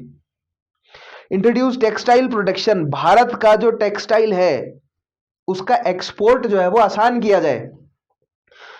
भारतीय जो व्यापारी हैं उनको एक्सपोर्ट करने में आसानी दी जाए, थोड़ा टेक्सटाइल प्रोटेक्शन लाया जाए। और जो कोस्टल शिपिंग है वो भारतीयों के लिए रिजर्व की जाए, यानी कि जो पहले भारतीय उपमहाद्वीप से, जो भारतीय गुजरात से अरब की ट्रेडिंग करते थे, या नॉर्थ वेस्ट जो साउथ ईस्ट जो है वो उसकी तरफ जो ट्रेड हुआ करती थी भारत से बंगाल, और जो कर्नाटक जो पूरा क्या बोलते हैं आपके कोस्टल लाइन है, या जो सरकार की जो कोस्टल लाइन है वहां से, ये इस तरह बोला जाए, जो ईस्टर्न कोस्ट और वेस्टर्न कोस्ट के माध्यम से जो भारत में जो ट्रेड हो रहा है प्लस भारत से जो बाहर ट्रेड हो रहा है उसको रिज्यूम किया जाए भारतीयों के लिए, क्योंकि भारतीय हमेशा से ही करते आए हैं वहां पर ट्रेड, और वो उनके दिनचर्या का या उनकी इकोनॉमी का एक बहुत बेसिक जो है वो हिस्सा है, और उनकी इकोनॉमी की रिवाइव करने के लिए बहुत आवश्यक है। पीजेंट्स के लिए स्पेसिफिक क्या था कि reduce land revenue by 50%। Land revenue बहुत ज्यादा है, उसको 50% उसमें कमी होनी चाहिए। और जो सॉल्ट टैक्स है उसको हटाया जाए। जो कृषकों को नमक खरीदने पर, नमक खरीदने और बेचने और नमक बनाने पे, हर चीज पे जो टैक्स है उसको खत्म किया जाए। नमक तो सभी कंज्यूम कर रहे हैं, और जो भारतीय जो पीजेंट्री क्लास है उसके लिए नमक आपने इतनी महंगी कॉमोडिटी बना दी है कि वो कंज्यूम नहीं कर पा रहा, उसे बेसिक नीड है। So these were the 11 demands. इस पे गांधी जी की इन डिमांड्स पे किसी तरीके का कोई रिस्पॉन्स 31 क्या बोलते हैं जो अल्टीमेटम दिया था गांधी जी ने 31 जनवरी तक का कोई रिस्पॉन्स नहीं आया वायसरॉय का। तो गांधी जी ने फैसला लिया। गांधी जी ने 2 मार्च को 1930, आप देख पा रहे हैं 2 मार्च 1930 गांधी जी ने इन्फॉर्म कर दिया वायसरॉय को अपना प्लान ऑफ एक्शन कि हम दांडी मार्च करने जा रहे हैं, हम सिविल डिसोबीडियंस शुरू करने जा रहे हैं, हम नमक के कानून को तोड़ने जा रहे हैं। So Gandhi gave the following directions for future action. अब गांधी जी को पता था कि मैं नमक का कानून तोड़ूंगा, मैं कानून तोड़ रहा हूं, मुझे अरेस्ट किया जाएगा। अगर मैं अरेस्ट हो जाता हूं तो क्या मेरा जितना भी मूवमेंट है ये रद्द हो जाएगा? नहीं। गांधी जी अपना पूरा का पूरा मूवमेंट इस तरह डिजाइन करते थे कि अगर उनको अरेस्ट कर लिया जाए तो उनके जाने के बाद उनका मूवमेंट चलता रहे। दैट मीन्स उनकी लीडरशिप की सबको जरूरत ना पड़े, उनके अंडर इतने वो खुद आगे जो है वो लीडर डेवलप कर देते थे जो आगे जनता को जो है वो मैनेज कर सके। सो दैट मीन्स ये जो चेन ऑफ कमांड है वो गांधी जी बहुत बेहतरीन तरीके से प्रिपेयर करी। इसकी वजह से जब गांधी जी को अरेस्ट किया भी गया तब भी सिविल डिसोबीडियंस मूवमेंट लगातार चलता रहा। तो गांधी जी ने क्या फ्यूचर एक्शन के लिए दिया था कि whenever possible, wherever possible, civil disobedience of the salt law should be started. अगर मुझे अरेस्ट कर लिया जाता है, क्योंकि 2 मार्च को गांधी जी ने प्लान ऑफ एक्शन बता दिया था, तो गांधी जी ने बाकियों को बोला कि अगर 2 मार्च से पहले, वैसे तो अंग्रेज नहीं कर सकते लेकिन फिर भी अगर 2 मार्च से पहले मुझे वो अरेस्ट, सिविल डिसोबीडियंस जो सॉल्ट सत्याग्रह या जो दांडी मार्च है उसकी शुरू होने से पहले अगर मुझे अरेस्ट कर लिया जाता है तो आप जो है वो जब भी आपको पॉसिबल लगे आप शुरू कर देंगे क्या? Civil disobedience. Foreign liquor and cloth shop को आप उनके आगे धरना देंगे। फॉरेन लीकर जो है वो शराब, भारत में बाहर वाली शराब को आप बिकने नहीं देंगे। उसके अलावा भारत में बाहर से आने वाले कपड़े को आप बिकने नहीं देंगे, धरना प्रदर्शन करेंगे उनकी दुकानों के सामने। उसके अलावा आप टैक्सेस देने से रिफ्यूज करेंगे, कोई भी टैक्स आप नहीं देंगे अंग्रेजों को। We can refuse to pay taxes if we have the requisite strength. यानी कि मान लीजिए कि अगर 100 लोग टैक्स देने से मना करें तो अंग्रेज धरेंगे उन्हें और मारेंगे। 1000 लोग मना करें तो अंग्रेज फिर भी मैनेज कर सकते हैं, लेकिन अगर 1,00,000 लोग मना कर दें तो अंग्रेजों के पास जेल नहीं है भरने के लिए, अंग्रेजों के पास रिसोर्सेज नहीं है, क्योंकि जेल में रखना भी तो बहुत महंगा पड़ेगा ना कैदियों को। अंग्रेजों को अगर अंग्रेजों को जेल में रखना है that is also cost to the state, right. That means आप जेल भी नहीं भर सकते ना ऐसे, अंग्रेजों को सब कुछ सोच के चलना पड़ रहा था। सो दैट मीन्स अगर बड़ी संख्या में आपको दिखे कि लोग जुड़ गए हैं तो आप नो टैक्स मूवमेंट शुरू कर दीजिएगा। लॉयर्स को बोला गया आप अपनी प्रैक्टिसेस जो है वो छोड़ दीजिए। पब्लिक को बोला गया कि बॉयकॉट कर दीजिए अंग्रेजों की कोर्ट में जाना। गवर्नमेंट सर्वेंट्स को बोला गया कि आप अपनी पोस्ट से जो है वो रिजाइन कर दीजिए। All these should be subject to one condition: truth and non-violence as means to attain Swaraj should be faithfully adhered to. That means ये कि आपको सत्य और अहिंसा, इन 2 मैसेजेस को कोर बनाकर ये सारे स्टेप्स को फॉलो करना है। बहुत जरूरी था अहिंसा बनाए रखना। देखिए हिंसा सुनने में अच्छा लगता है कि, और लगता है कि बहुत बहादुरी करी, हिंसा की और हमने जीत लिया। भारत के माहौल में जो सोसाइटी इतनी ज्यादा टूटी हुई है, इतनी ज्यादा बिखरी हुई है, इतने ज्यादा जो है, इतनी ज्यादा डाइवर्सिटी है, अगर आप हिंसा करेंगे तो अंग्रेज इतना पीटते कि गिन नहीं पाते आप कहां कहां भागे लोग, राइट। दैट मीन्स ये कि हिंसा करना ऑप्शन नहीं था बिल्कुल भी, और हिंसा करना ऑप्शन होना भी नहीं चाहिए। उसके अलावा अन्य आप डिप्लोमेटिक तरीके ढूंढिए। अहिंसा एक बहुत बेहतरीन ऑप्शन था, राइट। सुनने में बहुत अच्छा लगता है कि एक हिंसक क्रांति करके जो है वो हमने खून बहाकर आजादी पाई, है ना। बहुत सारे देश ऐसा बोलते हैं कि हमने खून बहाकर आजादी पाई, लेकिन उनकी सोसाइटी का जो स्ट्रक्चर है वो भारत की तरह नहीं था। भारत की सोसाइटी बहुत ज्यादा डिसइंटीग्रेटेड थी। अगर हिंसा होती तो आपस में तो लड़ते ही, अंग्रेज पीटते वो अलग, और जो आजादी का संग्राम चल रहा है वो 30 साल और पीछे ढकेला जाता। अंग्रेजों को तो बहाना मिल जाता है कि तुम अभी तैयार नहीं हो। इकट्ठा करना, लोगों को जोड़ना बहुत जरूरी था। और अहिंसा वो एक ऐसा फैक्टर था जिससे सभी जनता जो है वो जुड़ सकती थी। आगे देखिए next point, Gandhi along with a band of, अच्छा अब यहां पर local leaders should be obeyed after Gandhi's arrest. Gandhi ji ने बोला कि मेरे अरेस्ट होने के बाद जो लोकल लीडर्स है सब उनकी बात मानेंगे, ठीक है। गांधी जी द्वारा प्रिपेयर्ड थे वो। अब बात करते हैं डांडी मार्च की। कि गांधी जो है वो अपने 78 मेंबर्स के साथ साबरमती से शुरू हुए। 240 मील की उनकी ये मार्च थी, डांडी में जाके खत्म होनी थी। डांडी जो है वो एक कोस्टल रीजन है, वहां जाकर गांधी जी को नमक बनाना था। ये प्लान था कि गांधी जी 240 मील चलेंगे, 24 दिन वो चले, हर रोज एट एन एवरेज 10 मील वो चले। जहां जहां पर वो रुके हर रोज जिन गांव में, वहां पर उन्होंने जाकर जो है वो लोगों को अपना पूरा मैसेज दिया कि नॉन कोऑपरेशन क्या है, सिविल डिसोबीडियंस क्या है, कैसे आप सत्याग्रह को फॉलो कर सकते हैं, राइट। ये 3 सत्याग्रह के हिस्से है ना, नॉन कोऑपरेशन, सिविल डिसोबीडियंस और भूख हड़ताल, हंगर स्ट्राइक। ये सत्याग्रह के 3 वेपन्स हैं, ठीक है।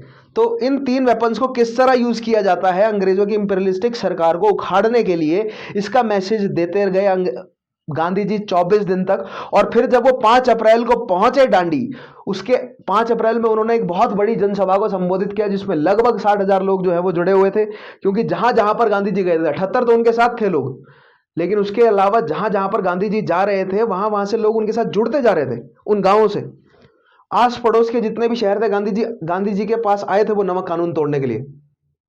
उसके अलावा पूरी दुनिया का मीडिया कवर कर रहा था इस इश्यू को। तो गांधी जी ने 6 अप्रैल को नमक कानून को तोड़ा डांडी में, राइट। मुट्ठी भर नमक जो है वो उन्होंने खुद बनाया नमक, तो नमक कानून टूट गया और यहां से उन्होंने शुरू करी, शंखनाद किया किस चीज का, सिविल डिसोबीडियंस मूवमेंट का, खुद कानून को तोड़कर। ठीक है, तो इधर से सिविल डिसोबीडियंस मूवमेंट शुरू हुआ। उसके बाद की घटनाएं क्या है, गांधी जी को वैसे मई 4 को अरेस्ट किया गया। 6 अप्रैल से मई 4 तक गांधी जी को अरेस्ट नहीं किया गया। अंग्रेजों को गांधी जी के शब्दों में कि अंग्रेज कंफ्यूज थे, परप्लेक्स थे, वो उन लोगों को पता ही नहीं था कि करना क्या है। तो उन्होंने पहले ये सोचा कि ये कितना ही मूवमेंट कितना ही बड़ा हो पाएगा, राइट। उनको भरोसा नहीं था कि ये नमक तोड़ो कानून जो है वो जो नमक कानून है उसको तोड़ने की जो मुहिम है ये कितना व्यापक रूप ले सकेगी। अंग्रेज इस बारे में श्योर नहीं थे। गांधी जी को अरेस्ट करने में उन्होंने देर कर दी। 4 मई तक तो गांधी जी अपना मैसेज लंबे दूरी तक फैला चुके थे। उसके बाद गांधी जी के अरेस्ट के बाद CWC ने गांधी जी को, CWC यानी कांग्रेस वर्किंग कमेटी को जो आदेश दिए वो ये हैं, वो थे non payment of revenue in Ryotwari area, not just in Ryotwari लेकिन महलवाड़ी में भी, और जहां पर परमानेंट सेटलमेंट था वहां भी, बट रायतवाड़ी में खासकर। रायतवाड़ी कहां है, जो मद्रास का क्षेत्र है, ये मद्रास और बंबई प्रेसिडेंसी का जो एरिया है, यहां पर रायतवाड़ी लगाई थी, मनरो ने लगाई थी। क्यों यहां पर रायतवाड़ी लगी, यहां पर परमानेंट सेटलमेंट क्यों नहीं आया, राइट, वो आगे आने वाले सेशंस में मैं आपसे डिस्कस करूंगा। लेकिन रायतवाड़ी यहां पर लगी, और रायतवाड़ी जहां पर रायत हैं, जो रायत हैं वो टैक्स नहीं देंगे। उसके अलावा चौकीदारी जो है वो टैक्स नहीं दिया जाएगा। नो चौकीदार टैक्स कैंपेन जो है वो जमींदारी एरिया में, यूनाइटेड प्रोविंस यानी उत्तर प्रदेश का, बिहार का जमींदारी एरिया जो है वहां पर चौकीदारी टैक्स नहीं दिया जाएगा। अभी चौकीदार कौन होते हैं, ये अंग्रेजों द्वारा अपॉइंटेड लोग हैं, जो क्या करते हैं, जो ये ध्यान रखते हैं कि कौन कितना प्रोड्यूस कर रहा है और कौन कितना टैक्स दे रहा है। ठीक है, और वो लैंडलॉर्ड्स को भी रिपोर्ट करते हैं और अंग्रेजों को भी। दैट मींस अंग्रेजों के द्वारा अपॉइंटेड स्पाइज हैं ये। जनता इनको पसंद नहीं करती थी क्योंकि ये अंग्रेजों के स्पाई की तरह काम करते थे, अंग्रेजों के जासूस की तरह काम करते थे। तो और इनके पास अथॉरिटी थी कि ये जनता से टैक्स इकट्ठा करके अंग्रेजों को देंगे, जैसे जमींदार काम करते हैं। तो चौकीदार जो है वो उनको ही टैक्स देना लोगों ने बंद कर दिया। उसके बाद मध्य प्रांत जो है, कर्नाटक का जितना भी जंगल का क्षेत्र है, यहां की जितनी भी ट्राइबल पॉपुलेशन थी, राइट, ये ट्राइबल पॉपुलेशन पूरी तरह जंगल पे जो है वो आश्रित है। और अंग्रेजों ने जो फॉरेस्ट लॉ बनाया वो ये कि जो भारतीय है वो जंगल से रिसोर्सेज नहीं ले सकते अंग्रेजों की अनुमति के बगैर। ना आप लकड़ियां ले जाएंगे, ना आप वहां से अगर जिस भी तरह के रिसोर्सेज जंगल से एक्वायर कर रही हैं ट्राइब्स, वो बंद कर दिया। सो दैट मीन्स ट्राइब्स पे बढ़ गया प्रेशर उनका, तो जो वो पिछले हजारों सालों से करते आ रहे हैं वो नहीं कर पा रहे हैं अब, राइट। तो दैट मीन्स यहां पर अंग्रेजों, गांधी जी ने साफ साफ हिदायत दी CWC को कि आप सभी ट्राइबल एरियाज में जाएंगे और वहां पर उनको जंगल के कानून को तोड़ने के लिए आप उन्हें उत्साहित करेंगे या प्रोत्साहित करेंगे।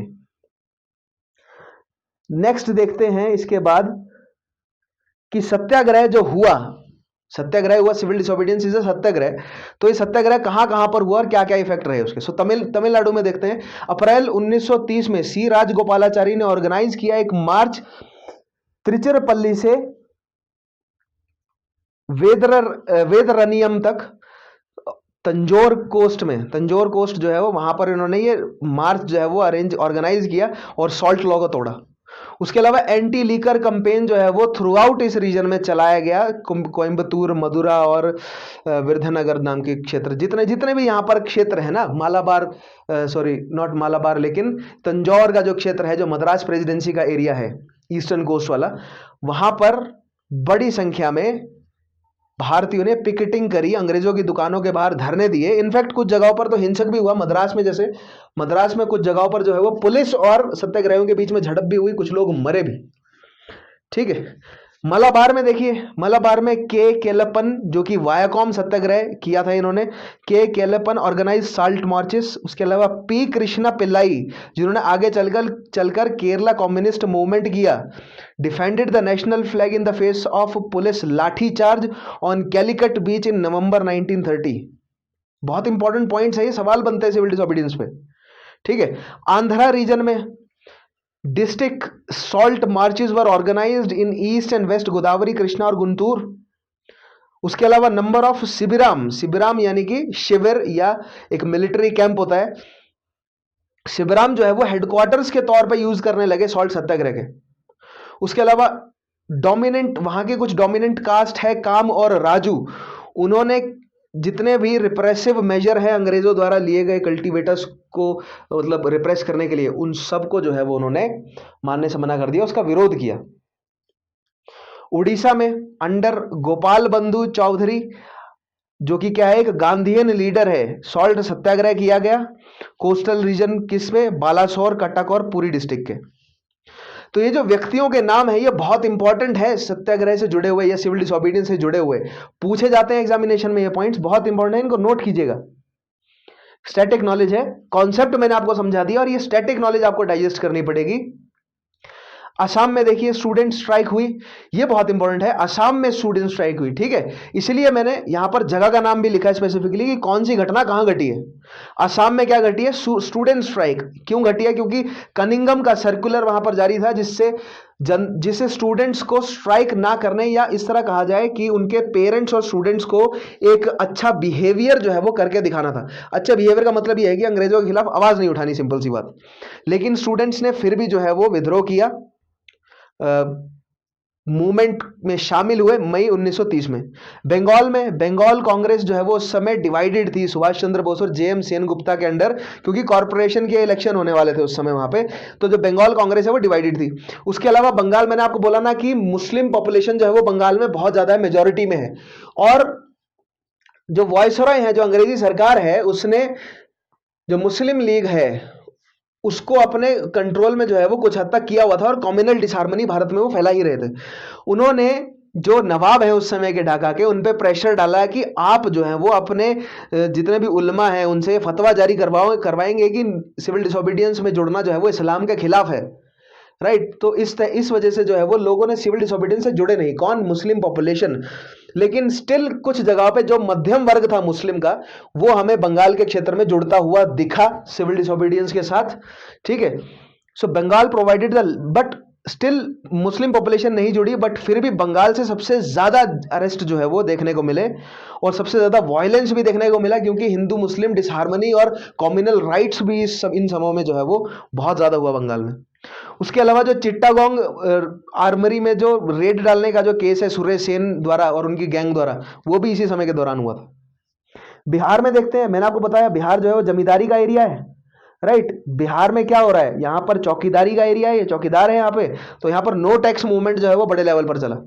पटना में नखस पौंड, वैसे तो बिहार क्या है, पूरी तरह जमीन से घिरा हुआ है, राइट, समंदर नहीं है बिहार के आसपास, तो नमक कैसे बनाएंगे, लेकिन फिर भी यहाँ पर एक सॉल्ट लेक है, नखस पॉइंट। ये बहुत इंपॉर्टेंट क्वेश्चन है, जिसको चूज किया गया क्या करने के लिए, सॉल्ट बनाने के लिए, और लीडर कौन था, अंबिका कांत सिन्हा।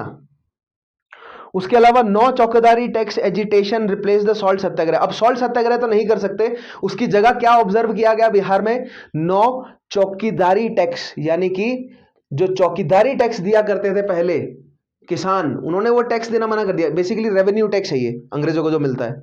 उसके अलावा जो ट्राइबल बेल्ट है छोटा नागपुर की, जो इस समय झारखंड के क्षेत्र में है, तब बिहार का हिस्सा था, जिसमें बोंगा माझी और सोमरा माझी दो ट्राइबल चीफ्स हैं जो कि गांधीयन आइडियोलॉजी से इन्फ्लुएंस थे। उन्होंने एक मूवमेंट जो है वो लीड किया, कहां पर, हजारीबाग में, और अपने खुद के सोशियो रिलीजियस जो रिफॉर्म मूवमेंट उनका चल रहा था संस्कृताइजिंग का, उसके साथ जो है वो जोड़ दिया उन्होंने सिविल डिसोबीडियंस को, और मीट और लिकर के कंजम्पशन पे उन्होंने, और खादी का यूज करना है और मीट और लिकर का कंजम्पशन नहीं करना है, इसको लेकर उन्होंने मूवमेंट चलाया अपने एंड से बिहार में। बहुत इंपॉर्टेंट पॉइंट। नेक्स्ट देखते हैं पेशावर में क्या हुआ। पेशावर में खान अब्दुल गफार खान, जिनको सीमांत गांधी भी कहा जाता है, जिनको बादशाह खान भी कहा जाता है, उन्होंने पुश्तो पॉलिटिकल मंथली चलाई उन्होंने पुख्तून नाम से, जिसमें वो नॉर्थ वेस्टियर फ्रंटियर में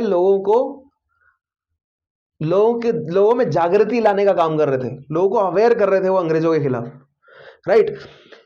जो अफगानी पॉपुलेशन है उस अफगानी पॉपुलेशन को अवेयर करने का काम किया, इसीलिए उनको सीमांत गांधी भी कहते थे, क्योंकि उनकी जो पख्तून नाम की जो मैगजीन थी उसमें बहुत ज्यादा जो है वो फारसी में और उर्दू में उनका संस्करण आता था।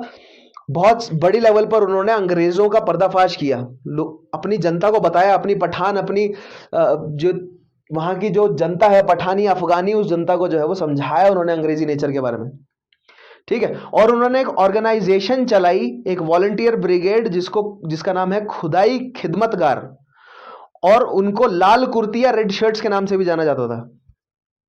अप्रैल 23, 1930 को अरेस्ट किए गए कांग्रेस के नेता नॉर्थ वेस्ट फ्रंटियर के, जिसके खिलाफ पेशावर में बहुत बड़े लेवल पर जो है वो डेमोन्स्ट्रेशन हुए।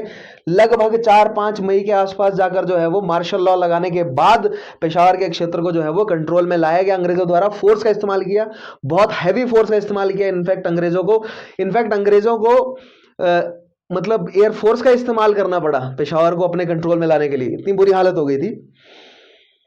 यहां पर एक हमें बहुत बड़ा जो है वो इवेंट होता हुआ दिखता है भारत में हिंदू और मुस्लिम यूनिटी का। मैं आपको समझाना चाहूंगा क्या। पेशावर के दंगे के दौरान गढ़वाल राइफल्स को ऑर्डर किया गया कि तुम इन पठानों पर गोलियां चलाओ, और गढ़वाल राइफल्स ने मना कर दिया। गढ़वाल राइफल्स वाज और is still a regiment of army of British army के रेजिमेंट थी एक।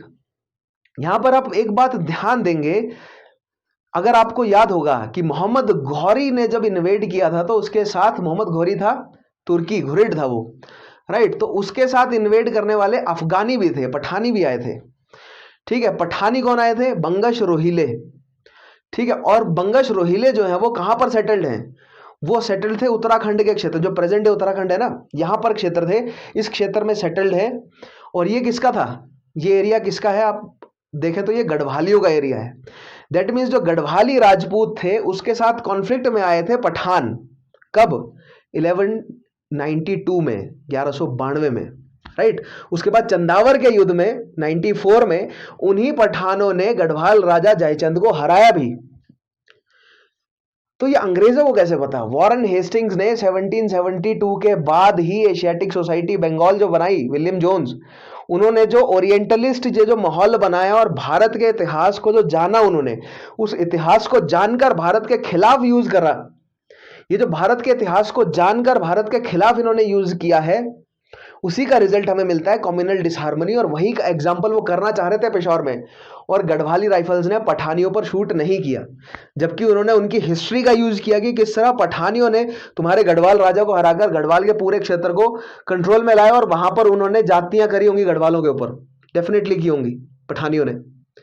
तो उस इवेंट का इस्तेमाल किया, उस इतिहास का इस्तेमाल किया उन्होंने, करा पूरे थ्रू आउट। तो इस तरह भारत का जो बीता हुआ इतिहास है उसको स्टडी किया पहले अंग्रेजों ने। मैं आपको बताऊंगा विलियम जोन्स किस तरह ओरिएंटलिस्ट अप्रोच क्या है और फिर धीरे धीरे लिबरल अप्रोच में कैसे कन्वर्ट हुई, ये सारी चीजें आगे आने वाले सेशंस में मैं आपको समझाऊंगा।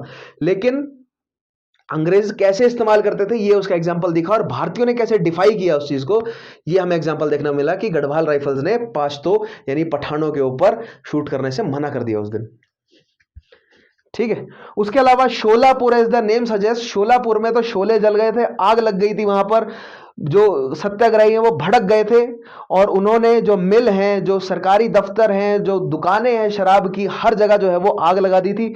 और बहुत मुश्किल से वहां पर मार्शल लॉ लगाने के बाद जो है वो 7 मई को ऐसी कंडीशंस बन गई थी कि शोलापुर पे एक पैरेलल गवर्नमेंट आ गई थी।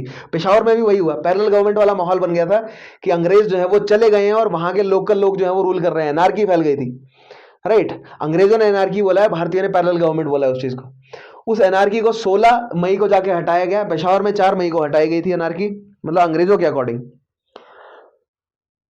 वर्चुअल पैरेलल गवर्नमेंट देख रहे हैं, the activist established a virtual parallel government which could only be dislodged with the martial law after May 16। उसके बाद गांधी जी अपने अरेस्ट के समय एक बात और बोल के गए थे कि मुझे धसराना जाना है, मुझे धरसाना जाना है, और धरसाना जाके वहां पर जो नमक बनाने की जो फैक्ट्री है ना, उस फैक्ट्री के आगे मुझे धरना देना है एक सिंबल के तौर पे, ताकि उसके बाद भारत में जितने भी नमक बनाने की फैक्ट्री है उसके आगे बाहर लोग जो हैं वो धरना दें। लेकिन गांधी जी तो हो गए अरेस्ट। तो गांधी जी के बाद मई 21 1930 को सरोजनी नायडू, जो कि पहली क्या बनी थी, प्रेसिडेंट, महिला प्रेसिडेंट कांग्रेस की, उसके बाद इमाम साहिब मनीलाल जो कि गांधी जी के पुत्र हैं, वो गांधी जी के अनफिनिश्ड टास्क को पूरा करने के लिए उन्होंने धरासना में रेड डाली और वहां पर जाकर उन्होंने धरना दिया। और धरना इतना ज्यादा वायलेंट हो गया, सुबह सुबह धरना शुरू किया, दोपहर तक आते आते सैकड़ों के हिसाब से लोग घायल कर दिए और 3 लोगों की मौत भी हो गई। ठीक है, तो बहुत भयंकर तरीके से जो है वो दमन किया। लेकिन इस दमन के खिलाफ जो है वो भारतीयों ने राइज किया, और भारत में अन्य जितने भी स्थानों पर थी मिल, मतलब नमक की जो मिल्स थी उसके बाहर जो है वो इसी तरह के धरने देने शुरू किए। उसके बाद गुजरात की बात करें, गुजरात में आनंद, बोरसाद, नादियाद एरियाज, खेड़ा डिस्ट्रिक्ट, यहां पर जो है वो हमें देखने को मिला वही सब चीजें, सिविल डिसोबीडियंस चला यहां पर भी। उसके अलावा बारदोली सूरत में, बारदोली इन सूरत डिस्ट्रिक्ट, उसके अलावा जंबूसार बरोच डिस्ट्रिक्ट में नो टैक्स मूवमेंट चला, टैक्स नहीं देंगे। इतनी बुरी हालत हो गई कि विलेजर्स को अपने गांव छोड़कर भागना पड़ा आस पड़ोस के ऐसे राज्यों में जहां पर अंग्रेजों की पकड़ नहीं है, फॉर एग्जांपल बड़ौदा। और अंग्रेजों ने उनके छोड़े हुए गांवों को लूटा, उनके गांव के गांव जला दिए, उनकी जमीनों को हर लिया। अब ये जो जमीनों को हरने का काम है ना, अंग्रेजों ने हर जगह किया, बिहार में भी, उत्तर प्रदेश में भी, असम में भी, बंगाल में भी, हर जगह जमीनों को हरना, यानी कि जो टैक्स नहीं दे रहे हैं तो अंग्रेज क्या कर रहे हैं, उनकी जमीनों को अपना कब्जा कर ले रहे हैं। दैट मीन्स अब अपनी जमीनें का हकदार वो नहीं रहे। ठीक है, तो जमीनों पर कब्जा करने का काम जो है वो अंग्रेजों ने किया, और वो जमीनें जो है वो कैसे आगे छूटी नहीं छूटी हम देखेंगे। यूनाइटेड प्रोविंस की बात करें, presently Uttar Pradesh, no revenue campaign चला गया, नो टैक्स कैंपेन की तरह ही है ये। जमींदारों को बोला गया कि आप रेवेन्यू नहीं देंगे, क्योंकि यहां पर परमानेंट सेटलमेंट है। जनता और जनार्दन, जनता और अंग्रेजों के बीच में जमींदार हैं, तो जमींदारों को बोला गया कि आप टैक्स अंग्रेजों को नहीं देंगे। लेकिन जब ये दिखा लोगों को या सत्याग्रही को कि जमींदार तो अंग्रेजों का पक्ष ले रहे हैं, तो जनता को ही बोला गया कि आप जमींदारों को रेंट देना मना कर दो, बंद कर दो। इसके जवाब में अंग्रेजों ने जनता की जमीनें जो हैं वो छीनना शुरू कर दी उनसे। ठीक है, उसके बाद मणिपुर और नागालैंड में देखते हैं, तो मणिपुर और नागालैंड में रानी गाइदिनल्यू, अब रानी गाइदिनल्यू जो है वो बोला जाता है कि बहुत कम उम्र में, 13 साल की उम्र में जो है वो इस पूरे मूवमेंट के साथ जुड़ गई थी। उनका ब्रदर था, उनका कजन ब्रदर था हाइपू जोधानंग, जिसको बाद में एग्जीक्यूट कर दिया गया था, फांसी दे दी गई थी। और इन्होंने जो है वो रिवॉल्ट किया मणिपुर नागालैंड में, ठीक है, नागा एरिया में एक्चुअली पूरे टोटल। रानी गाइदिनल्यू को 1932 में बाद में जो है वो अरेस्ट कर लिया गया था और इनको आजीवन कारावास दिया। 1946 में जो इंटरिम गवर्नमेंट बनी थी उसने जाकर इनको आजीवन कारावास से बाहर छुड़वाया है। अब देखते हैं इस पूरे एजिटेशन का इंपैक्ट क्या रहा। तो सबसे पहली चीज, जैसे कि मैंने नॉन कोऑपरेशन में भी बोला था, यहां पर नॉन कोऑपरेशन तो हो ही रहा है, उसके साथ सिविल डिसोबीडियंस भी हो रहा है। दैट मींस फॉरेन क्लोथ का इंपोर्ट जो है वो घट जाएगा भारत में, जो कि हुआ भी, लगभग आधा हो गया। गवर्नमेंट को बहुत ज्यादा झटका लगा क्योंकि शराब की बिक्री नहीं हुई और लैंड रेवेन्यू इकट्ठा नहीं हुआ। उसके अलावा लेजिस्लेटिव असेंबली के इलेक्शन को टोटल तरीके से बाइकआउट किया गया। राइट, अब देखते हैं जो जनता जुड़ी थी इस पूरे मूवमेंट में, उनके क्या क्या रोल रहे। तो सबसे पहले वुमेन की बात करते हैं। वुमेन, सबसे पहले वुमेन का क्या रोल रहा है कि जितनी भी पिकेटिंग चल रही है, यानी धरना प्रदर्शन चल रहा है जो भी दुकानों के सामने, वो मुख्यतः वुमेन ने किया। शराब की दुकान के सामने हो, अफीम के अड्डों के सामने हो, या अंग्रेजी कपड़ों की जो दुकानें हैं वहां पर, और उन्हीं का साथ दिया स्टूडेंट्स ने भी फॉरेन क्लॉथ और लिक्वर की बैनिंग में। मुस्लिम्स की बात करें तो मुस्लिम्स की पार्टिसिपेशन जो है वो नॉन कोऑपरेशन मूवमेंट जैसी नहीं रही, क्योंकि नॉन कोऑपरेशन मूवमेंट के समय, या बोला जाए 1916 के जो लखनऊ का पैक्ट हुआ था उसके बाद जो एकता बनी थी हिंदू मुस्लिम की, वो नॉन कोऑपरेशन मूवमेंट के बाद तोड़ दी अंग्रेजों ने, तोड़ी और फिर बहुत बड़े लेवल पर कम्युनल डिसहार्मनी फैलाई 1920 के पूरे दशक में। इसीलिए सिविल डिसोबीडियंस मूवमेंट में हमें नहीं देखने को मिला मुस्लिम्स का साथ। लेकिन फिर भी नॉर्थ वेस्ट फ्रंटियर में जो सीमांत गांधी है उनके अंडर, या उसके अलावा जो मिडिल क्लास मुस्लिम्स हैं उन्होंने सेनहट्टा, त्रिपुरा, नौखड़ी, बगूरा, ये सारे जो एरिया हैं बंगाल के, यहां पर उन्होंने खुले में जो है वो सपोर्ट किया नॉन कॉपरेशन मूवमेंट को। उसके बाद मर्चेंट और पैटी ट्रेडर्स, जो छोटे ट्रेडर्स हैं, उनका क्या रहा? तो सबसे पहले तो उन्होंने एक्टिवली पार्टिसिपेट किया। क्यों? क्योंकि जो बॉयकॉट है उससे छोटे ट्रेडर्स को ही फायदा मिलता है ऑब्वियसली, क्योंकि वो अंग्रेजी सामान का जो बॉयकॉट करेंगे तो वो जाएंगे कहां? भारतीयों के पास आएंगे ना। तो जो भारतीय व्यापारी हैं उनका फायदा हुआ और वो जुड़े रहे। ट्राइबल्स ने क्या किया? जंगल के कानूनों को मानना जो है वो बंद कर दिया। उन्होंने जंगल जाकर जो है वो रिसोर्सेज इकट्ठा करना शुरू कर दिया। उसके अलावा वर्कर्स ने जो है वो बड़े लेवल पर एजिटेशन में पार्टिसिपेट किया और अंग्रेजों की मिलों में काम करना बंद कर दिया। पीजेंट्स की संख्या जो है वो नॉन कॉपरेशन मूवमेंट की तरह ही बड़ी संख्या रही। पीजेंट्स भी बहुत बड़ी संख्या में जुड़े रहे। इससे हुआ क्या कि सरकार की जड़ें हिल गई। सरकार को यह पता चल गया कि नहीं, हमारी पॉलिसीज काम नहीं आई। हमने जो शुरू में मतलब जो ढील बरत दी ना, ये मूवमेंट फिर से हाथ से निकल गया। नॉन कॉपरेशन वाली बात आ गई। अब जैसे नॉन कॉपरेशन में मूवमेंट हिंसक होने लगा था और कुछ समय बाद लोग थकने लग गए थे, वैसा ही कुछ सिविल डिसोबीडियंस में हो रहा है। तो यहां पर आप ध्यान रखिएगा कि कोई भी मूवमेंट लंबे समय तक नहीं टिक सकता, नहीं टिकेगा। लोग जो मेन कोर कार्यकर्ता है उनका उत्साह भले ही बना रहे, लेकिन जो आम जनता है उसका उत्साह कुछ समय बाद ठंडा पड़ने लग जाएगा। दैट मीन्स उनका उत्साह ठंडा पड़ने लगे उससे पहले पहले अपनी मांगे मनवा लेनी है। ये स्ट्रेटजी रहती है मूवमेंट की, मास एजिटेशन के मूवमेंट की, राइट। और वो समय जो है वो अंग्रेज भी अपने एंड से देख रहे थे कि वो समय ना आए, और जो गांधी जी चाहते थे कि वो समय जल्दी से जल्दी आए। तो यहां पर गवर्नमेंट का रिस्पॉन्स देखते हैं क्या है। Governments attitude throughout 1930 was ambivalent as it was puzzled and perplexed। ये गांधी जी की लाइंस है। गांधी जी की गांधी जी को कोट किया यहां पर मैंने। पजल्ड और परप्लेक्स्ड, पजल्ड थे अंग्रेज की करें क्या। जुलाई 1930 में वायसराय लॉर्ड इरविन ने सजेस्ट किया कि एक राउंड टेबल कॉन्फ्रेंस करते हैं जिसका गोल होगा डोमिनियन स्टेटस देना। अब उसमें यह नहीं बोला कि डोमिनियन स्टेटस हम तुरंत देंगे, उन्होंने बोला कि डोमिनियन स्टेटस की हम, आपकी जो डोमिनियन स्टेटस की जो डिमांड है, राउंड टेबल कॉन्फ्रेंस कर लेते हैं और हम डिस्कस कर लेते हैं, आइए।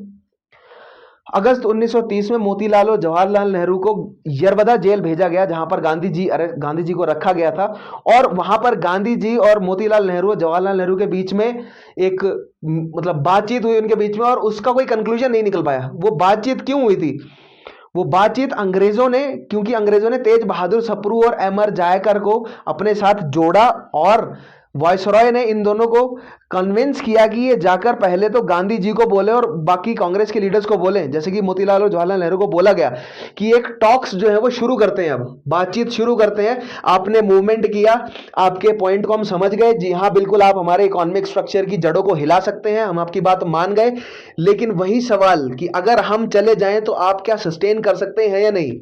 इस सवाल का जवाब गांधी जी को मालूम था कि हमारे पास प्रशासनिक व्यवस्था नहीं है। अंग्रेज अगर चले भी गए, मान लीजिए अगर अंग्रेज उस समय चले भी जाएं, हमारे पास उस तरह की प्रशासनिक व्यवस्था नहीं है कि हम पूरे भारतीय उपमहाद्वीप को जोड़ लें।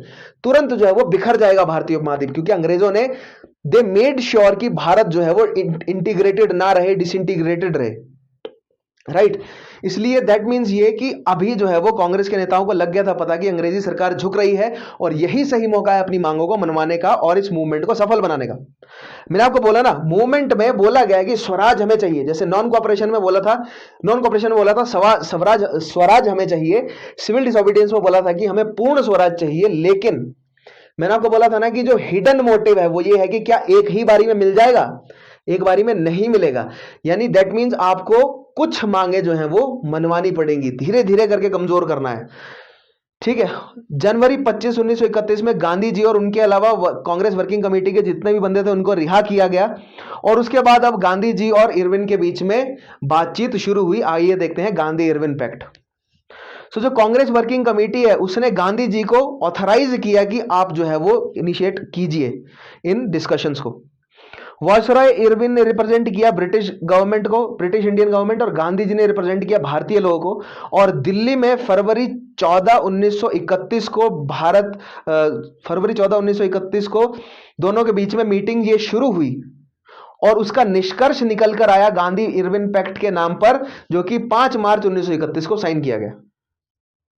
अब इस गांधी इरविन पैक्ट में क्या क्या बातें निहित थी हम ये देखते हैं। सबसे पहला point, Irwin on behalf of the government किन किन बातों पर अग्री किया, इरविन ने क्या क्या बातें मानी या अंग्रेजी सरकार ने क्या क्या बातें मानी, सबसे पहले हम वो देखते हैं। सबसे पहला पॉइंट है immediate release of all political prisoners not convicted of violence. That means civil disobedience movement में लगभग 90,000 लोगों को अरेस्ट किया गया था, जो कि 3 गुना था नॉन कोऑपरेशन मूवमेंट का। तो यहां पर अंग्रेजी सरकार ने तुरंत यह बात मानी कि जितने भी लोगों को अरेस्ट किया गया सबको रिलीज किया जाएगा, केवल उनको नहीं रिलीज किया जाएगा जिन पर क्रिमिनल चार्ज लग गए हैं, जिन्होंने वायलेंस किया है। ठीक है। दूसरी चीज, remission of all fines not yet collected.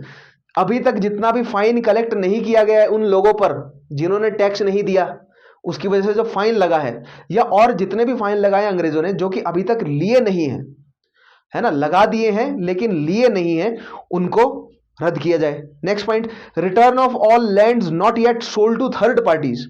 अब अंग्रेज करते क्या थे, भारतीयों से जमीन हरते थे और फिर भारतीयों को ही बेच देते थे, इससे भारतीयों में फूट पड़ जाती थी।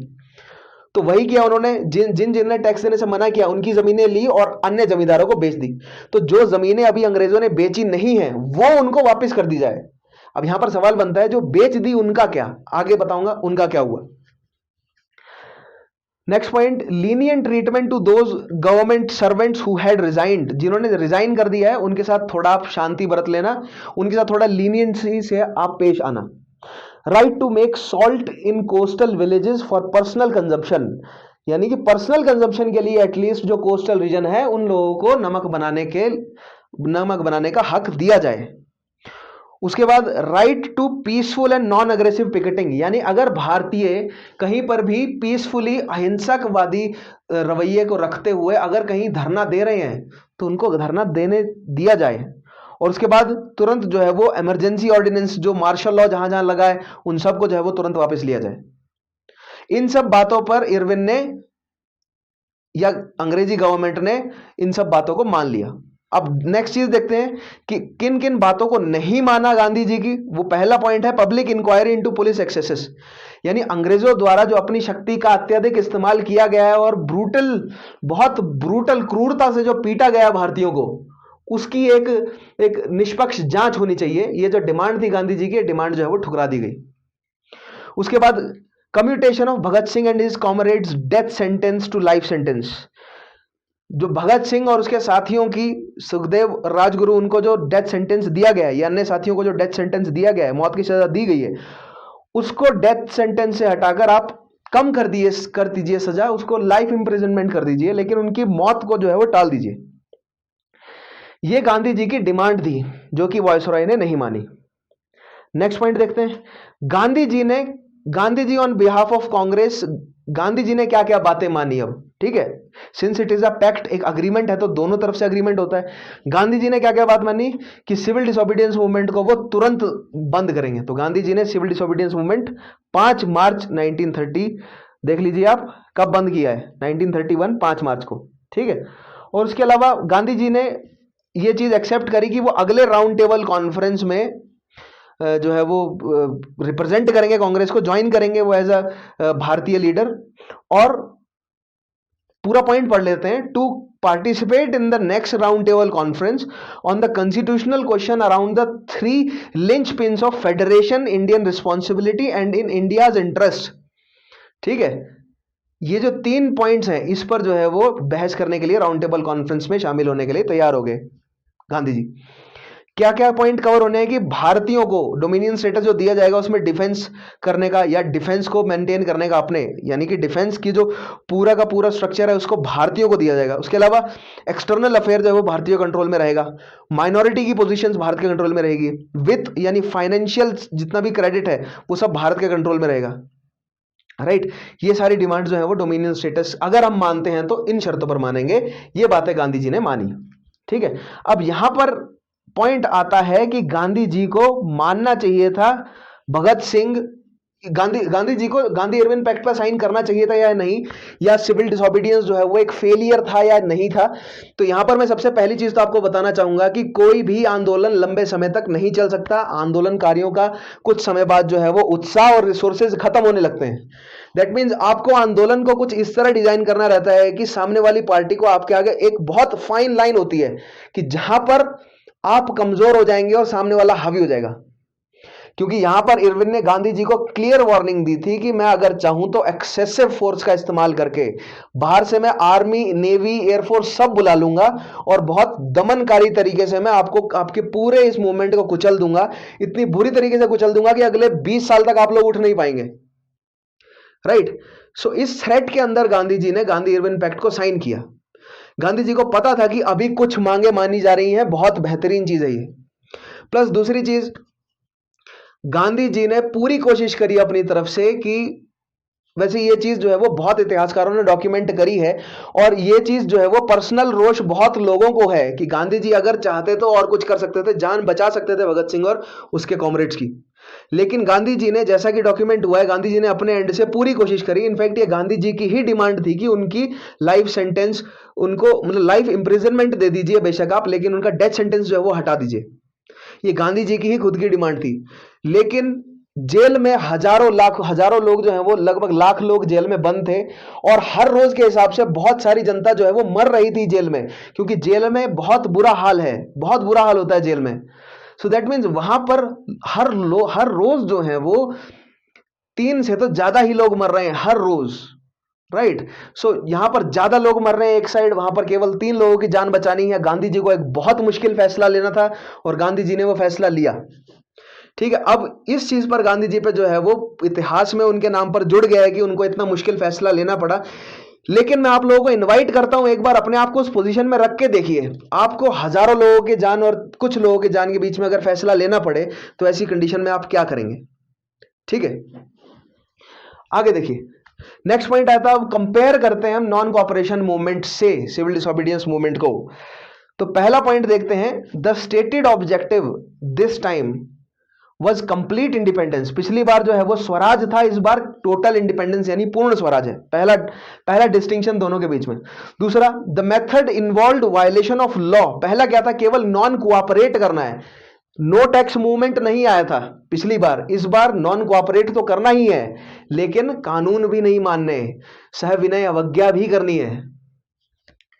ठीक है। नेक्स्ट चीज, there was a decline in forms of protest involving the intelligentsia, such as lawyers giving up practice, students giving up government schools to join national schools and colleges। देखिए, नॉन कॉपरेशन मूवमेंट में बहुत बड़ी संख्या में लोगों ने अपनी नौकरियां छोड़ दी।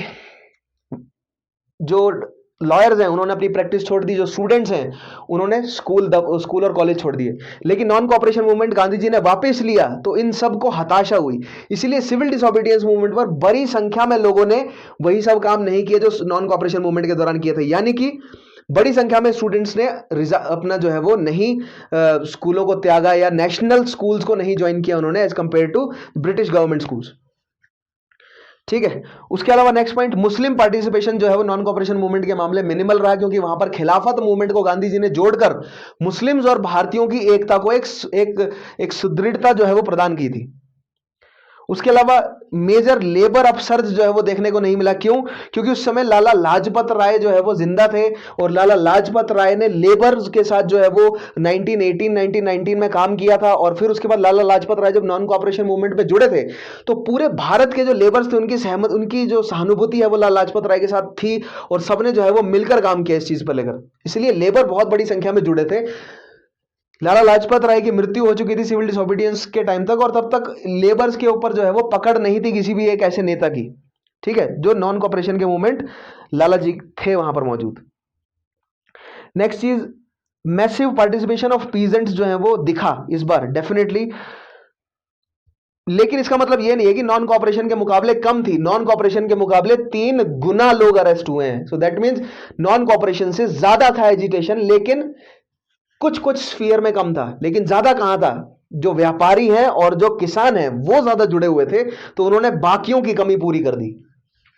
ठीक है। और फिर लास्ट चीज ये कि द कांग्रेस जो है वो इस बार ज्यादा ऑर्गेनाइज्ड थी। ठीक है, तो ये है comparison between non cooperation movement and civil disobedience movement. आज के हमारे सेशन में हमने क्या समझा कि सिविल डिसोबीडियंस मूवमेंट क्या है, सिविल डिसोबीडियंस मूवमेंट क्यों हुआ, क्या क्या घटनाएं घटी, थ्रू आउट हमने सिविल डिसोबीडियंस मूवमेंट को समझा। अब ध्यान रखिएगा, यहां पर पूरा नहीं हुआ है सिविल डिसोबीडियंस मूवमेंट टॉपिक हमारा, क्योंकि अभी एक फेज सिविल डिसोबीडियंस का मूवमेंट, एक फेज जो है वो सिविल डिसोबीडियंस का आना बाकी है, जो कि आगे आने वाले सेशन में मैं आपको कराऊंगा। इनफैक्ट नेक्स्ट जो मेरा सेशन होने वाला है, मैं यही टॉपिक कंटिन्यू करने वाला हूं, तो मेक श्योर कि वो सेशन आप जरूर देखें, तभी कंटिन्यूटी बनी रहेगी आपकी। उसमें मैं पूना पैक्ट और पूरा जो है वो सिस्टम समझाऊंगा 1932 तक का, और फिर 34 तक जो सेकंड वेव रही किसकी, नॉन सिविल डिसोबीडियंस मूवमेंट की, वो कैसे चली और कैसे रद्द हुई, वो सारी चीजें हम अगले सेशन में समझने की कोशिश करेंगे। सो आज के सेशन में हमने क्या समझा, सिविल डिसोबीडियंस मूवमेंट क्या है, क्यों हुआ। आई होप जो मैं चाहता था, जो मेरी इंटेंशन थी, जो कि क्या है, कॉन्सेप्ट को समझना। मैंने क्या बोला कि जरूरी नहीं कि मेरे द्वारा दिए गए सारे के सारे फैक्ट से आप जो है वो सहमत हो, लेकिन मैं ये चाहता हूं कि आपकी बुद्धि में वृद्धि हो, आप सोचना शुरू तो करें। धीरे धीरे आप अपना ओपिनियन जनरेट कीजिए, अलग अलग सोर्सेज को पढ़ें। अभी फिलहाल मैंने आपको क्या बोला था कि आपको मेरे नोट्स, मेरे लेक्चर और एनसीईआरटी तक फोकस रहना है। सबसे पहले आप बेसिक एनसीईआरटी को प्रिपेयर कीजिए। नोट्स बनाने के मैंने आपको पिछले सेशन में बताया कैसे बनाने हैं। नोट्स बनाने हैं अपने, थॉरो नोट्स, और फिर रिवीजन नोट्स। धीरे धीरे रिवीजन के साइकिल में आपको हमेशा डले रहना है, रिवीजन के साइकिल से बाहर नहीं निकलना है, राइट। सो आज के सेशन में हमने केवल इतना ही पढ़ा। अगले आने वाले सेशंस में मैं इन्हीं से ही, मतलब पूरी हिस्ट्री के सारे टॉपिक्स को जोड़ता जाऊंगा, ठीक है। अंत में मैं बोलना चाहूंगा सिविल सर्विस एग्जामिनेशंस के एस्पायरेंट्स के लिए कि अगर वो एक ऑनलाइन प्लेटफॉर्म ढूंढ रहे हैं तो स्टडी आईक्यू की लर्निंग एप्लीकेशन पर वो जा सकते हैं, उसको इंस्टॉल कीजिए, आप ब्राउज थ्रू कीजिए। उस एप्लीकेशन में आपको बहुत सारा मटेरियल अवेलेबल है, वीडियोस के माध्यम से, एमसीक्यूज के माध्यम से, डाउट सॉल्विंग वहां पर अवेलेबल है, उसके अलावा आंसर राइटिंग किस तरह की जाती है, सारी चीजें, the whole package is available on that application. जाइए, make sure you check that out, right. आज के सेशन को यही मैं कंक्लूड करता हूं। नेक्स्ट सेशन में आपसे मैं मिलूंगा। मेरा नाम है Vishal Chauhan. Have a nice day, take care.